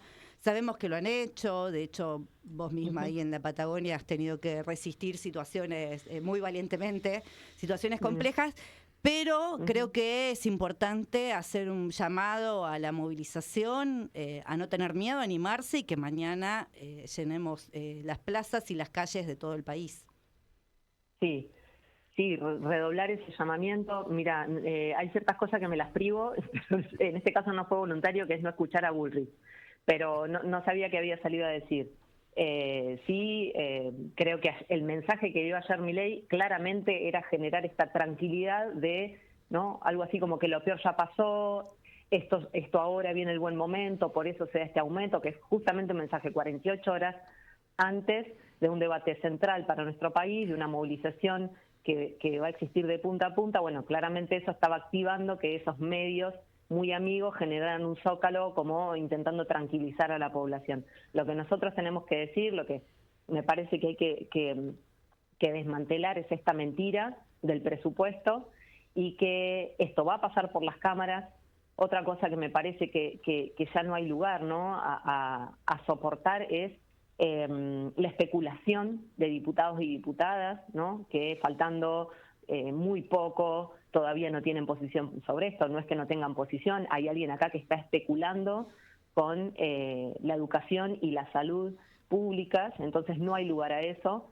Hay que denunciar y hay que exigir que diputados y diputadas respondan a los intereses del país, y es esto que venimos reclamando. Y por último, que justamente porque las cámaras pueden acompañar, pero no son la garantía, porque ya hemos visto que han vetado proyectos que eran de estricta necesidad, de soberanía y de básica humanidad, como las jubilaciones. Me parece que la pieza que hay que agregarle a esto es con la movilización, es estando en la calle, es generando esa presión sobre esos representantes y sobre el Ejecutivo, y que estando todos en las calles y en las plazas, frente a esa masividad que se va a estar expresando, y la verdad que les va a quedar corto y es muy difícil que osen desplegar ese protocolo ridículo que han querido hacer. Digo, estoy recordando en las últimas movilizaciones, sobre todo en Cava, que fueron muy grandes, que de alguna forma hacen que desestimen desplegar el protocolo Bullrich, y me parece que este va a ser el caso. Así que sí, hay que salir a la calle y hay que garantizar la salud y la educación pública, la universidad, en este caso puntualmente, que es lo que me toca personal. Mencionaste las movilizaciones del año pasado en Cava y fueron realmente gigantescas. A uno que conoce, ¿no?, lo que han sido del 83 esta parte, a mí me da la impresión que están entre las 3 o 4 más importantes de la historia. Una de ellas, sobre todo la de abril, con 1 millón de personas, no juntas 1 millón de personas porque sí, digamos, en la Argentina. Te quiero preguntar puntualmente, porque vos mencionaste 2 actores de esta historia, que es el Consejo Interuniversitario Nacional, es decir, las conducciones de las universidades, las rectoras y rectores.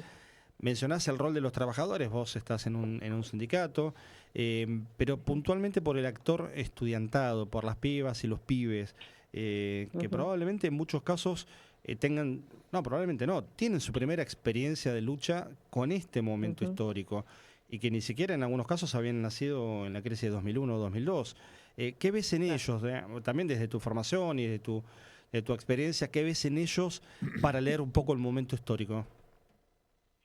Mira, me parece que eso también tiene que ver con ciertas lógicas regionales, ¿no? Y con las historias también de ciertas universidades.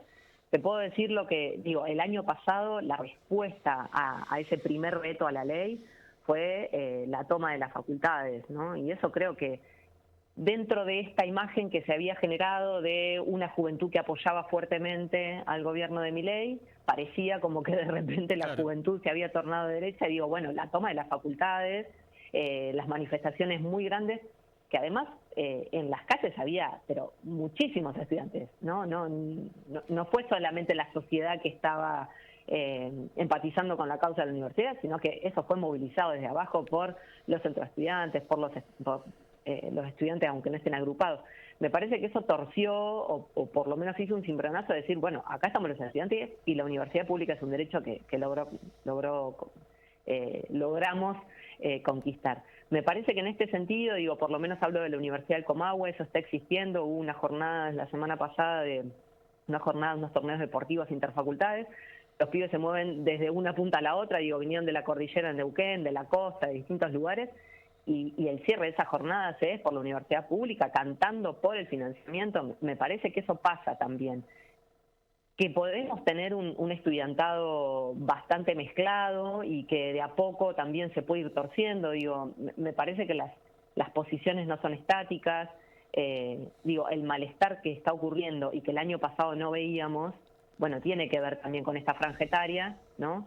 Que puede estar en la universidad pública, pero que si vos estás viendo que hay cada vez más desempleo, o que ciertas carreras están desalentadas, o ciertas áreas, ¿no?, estratégicas se están desguazando, bueno, es muy fácil ver que estás estudiando una ingeniería que no sabes a dónde vas a ir a parar. Me parece que hay algo de eso, del debate, que está muy a la altura de las circunstancias con los estudiantes, que lejos de nosotros de menospreciar, me parece que tenemos que motivar. Y creo que eso se va a ver mañana.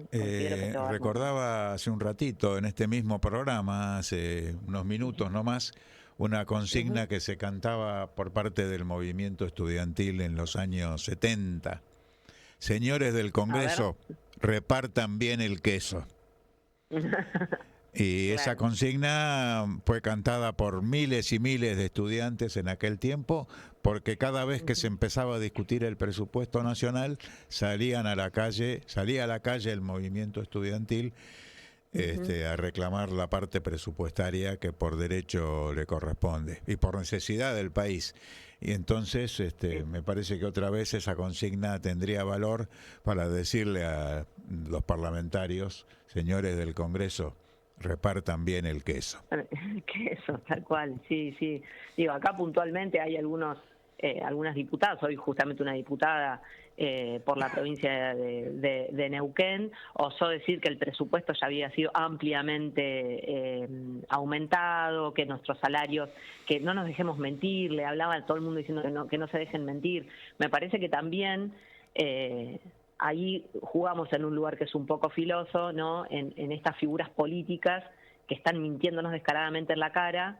Hay que tener ese cuidado de exigir a estos que dicen representar al pueblo, digo, pensando también en esto, ¿no?, en estudiantes y en la juventud en general, pero que esto no sea lo que se lleve puesta a la política, ¿no? Porque sigue siendo la política el lugar y el espacio donde, cambiando las lógicas de construcción, tenemos que seguir apostando. Digo, porque hoy fue como así, y mañana me parece que vamos a escuchar algunos discursos que son realmente vergonzosos, y entonces digo que esto no se lleve puesto a la política, que incluso los estudiantes están generando y están construyendo desde la universidad pública.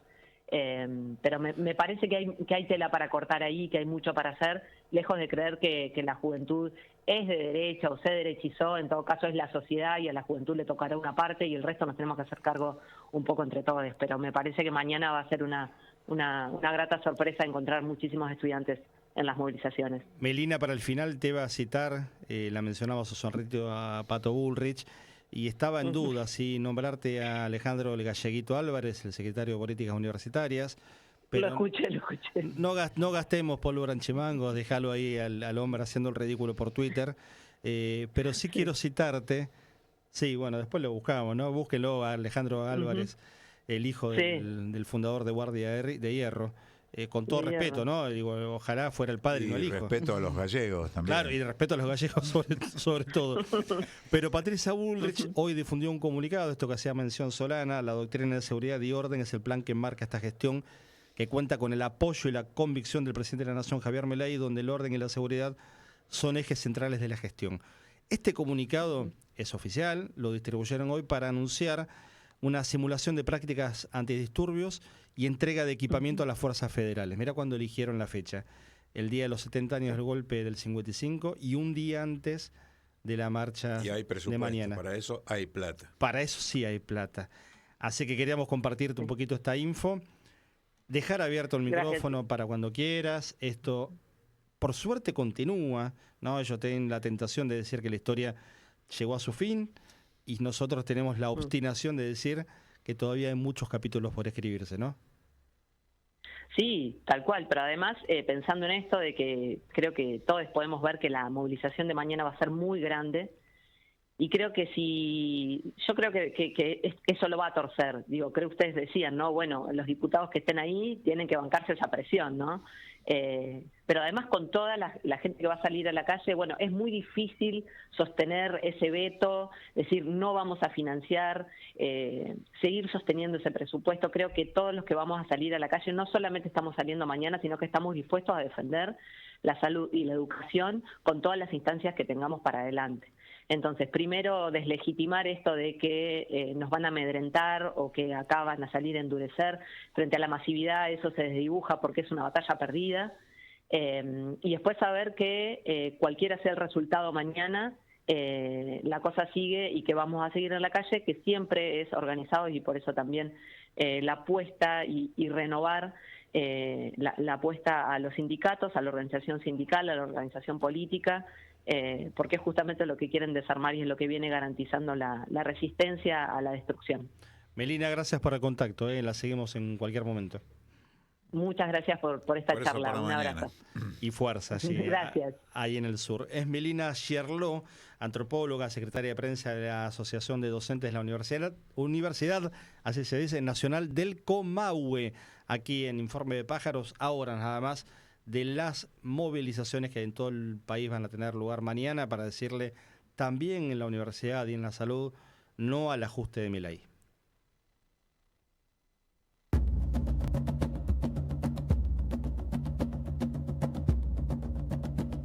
La política y la economía, en vuelo rasante. El nido del debate se agita en Informe de Pájaros.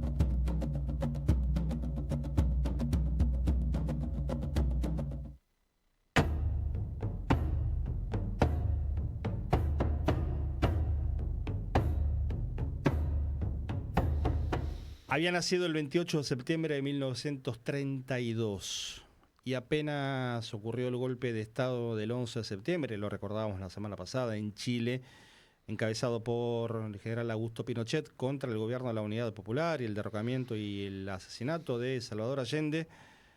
Uno de los detenidos, de los miles de detenidos que en un primer momento tuvo la dictadura, al cabo de los 17 años serían unos 3.000 desaparecidos, fue el cantautor y militante comunista Víctor Jara. Un día como hoy, un 16 de septiembre del 73, hace 52 años, la dictadura lo mataba, pero no mataron ni su arte, ni su compromiso, ni su palabra, ni su música, ni su memoria. Y así lo recordamos en un fragmento de una entrevista que le hicieron exactamente 2 meses antes de su asesinato en la Televisión Nacional de Perú. Víctor Jara, a 52 años de su muerte. Te recuerdo, Amanda, la calle mojada, corriendo a la fábrica donde trabajaba Manuel.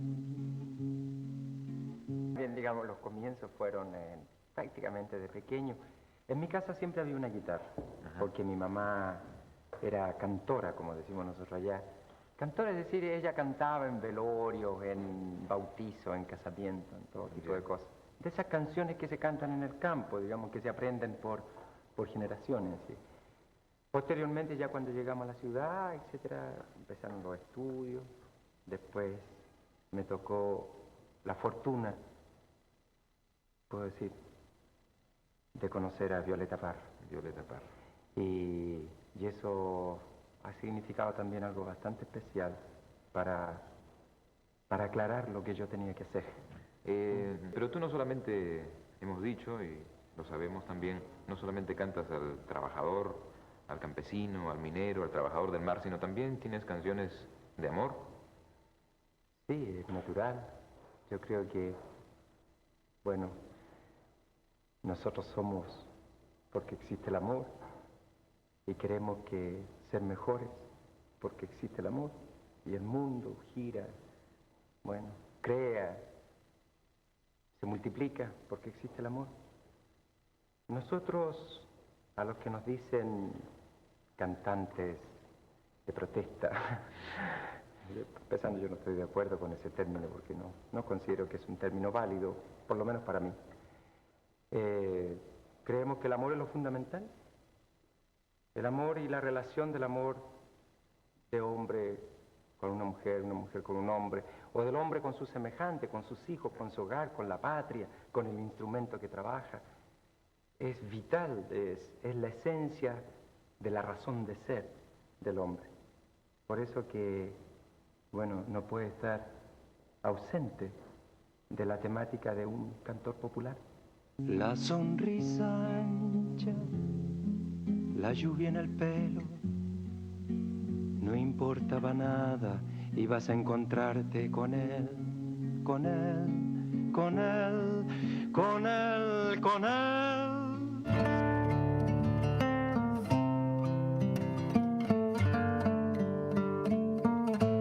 El vuelo de la semana en Informe de Pájaros.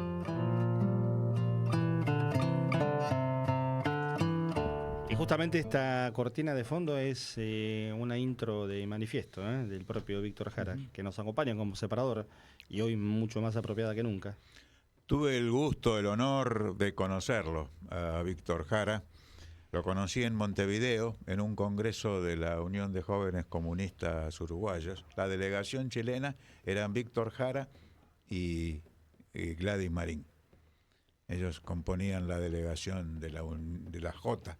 Muy potente esa delegación. Comunista claro. chilena. Y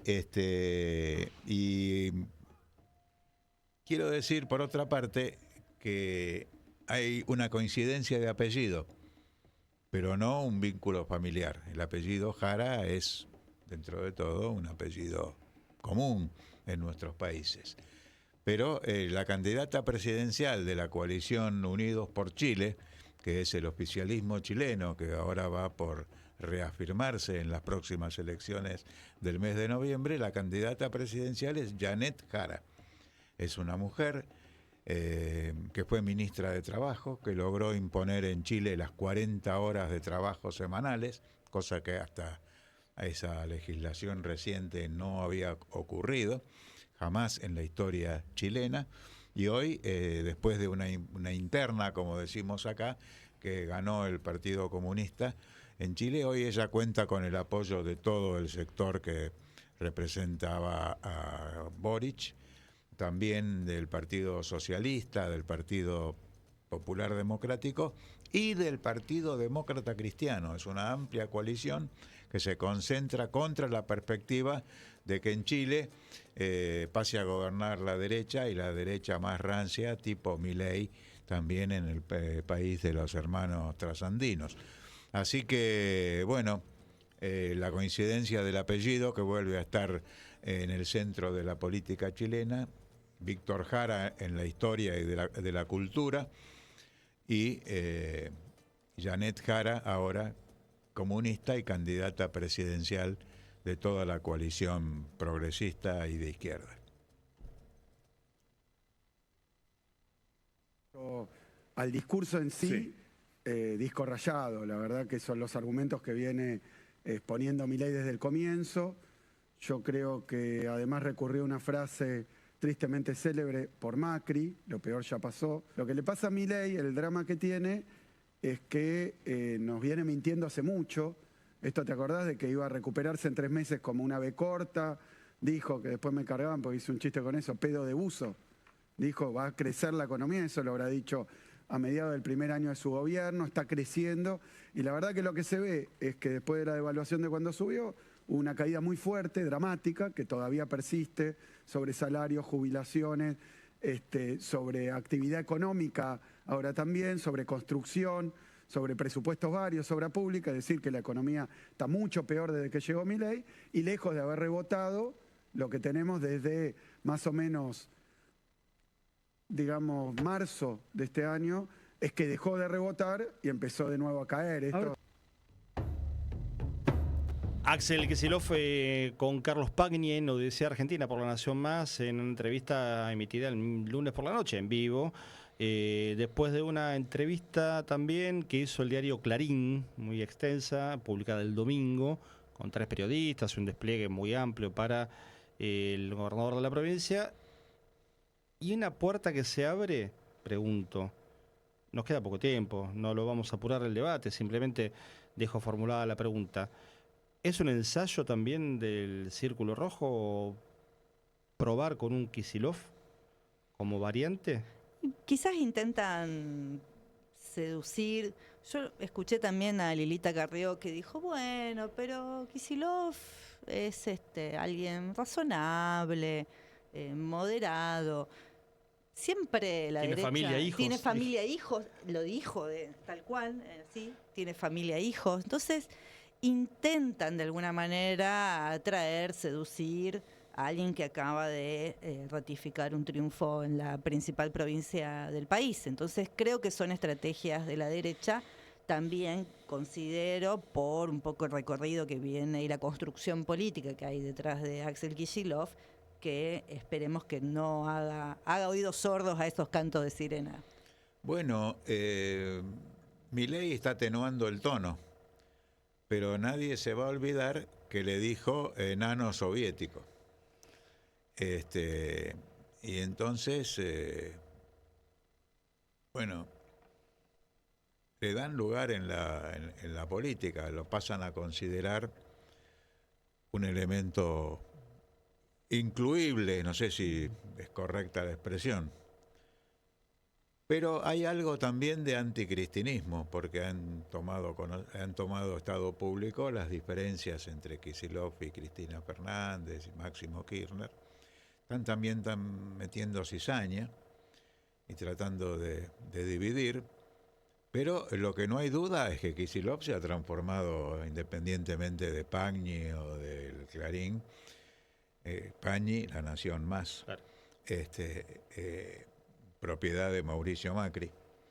Entonces, no cabe en duda que independientemente de eso, Kicillof, por propia característica, se ha transformado en una figura central de la política argentina.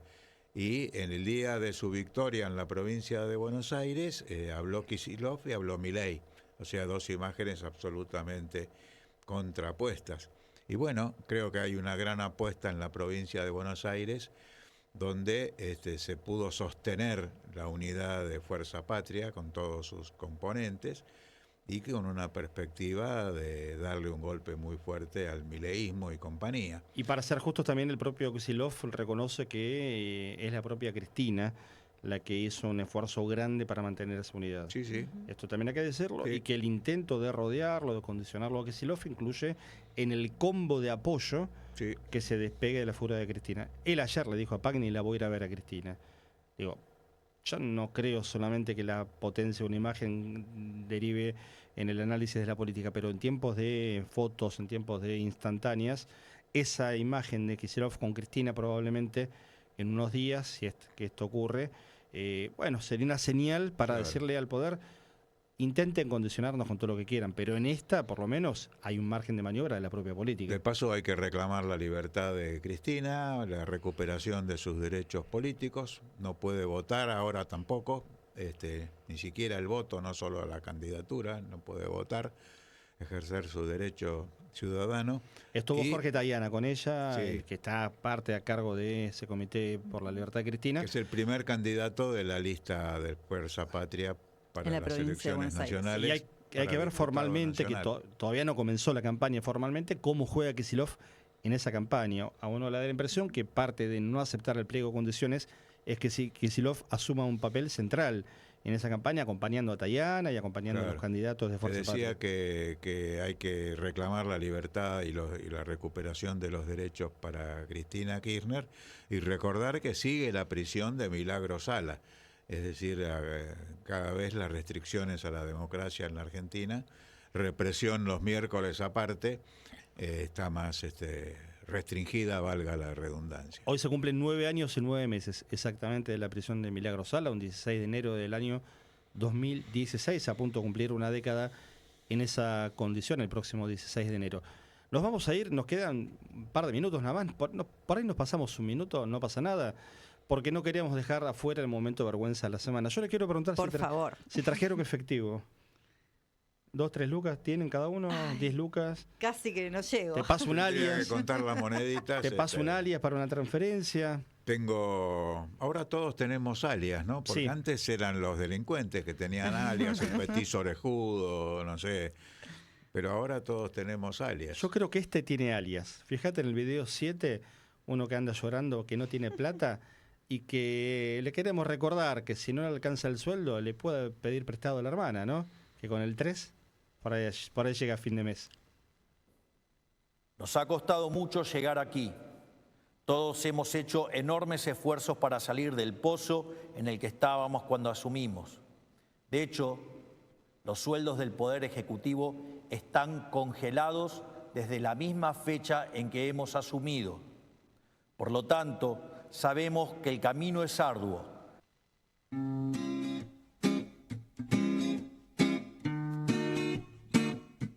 Volamos lejos para entender lo que pasa cerca.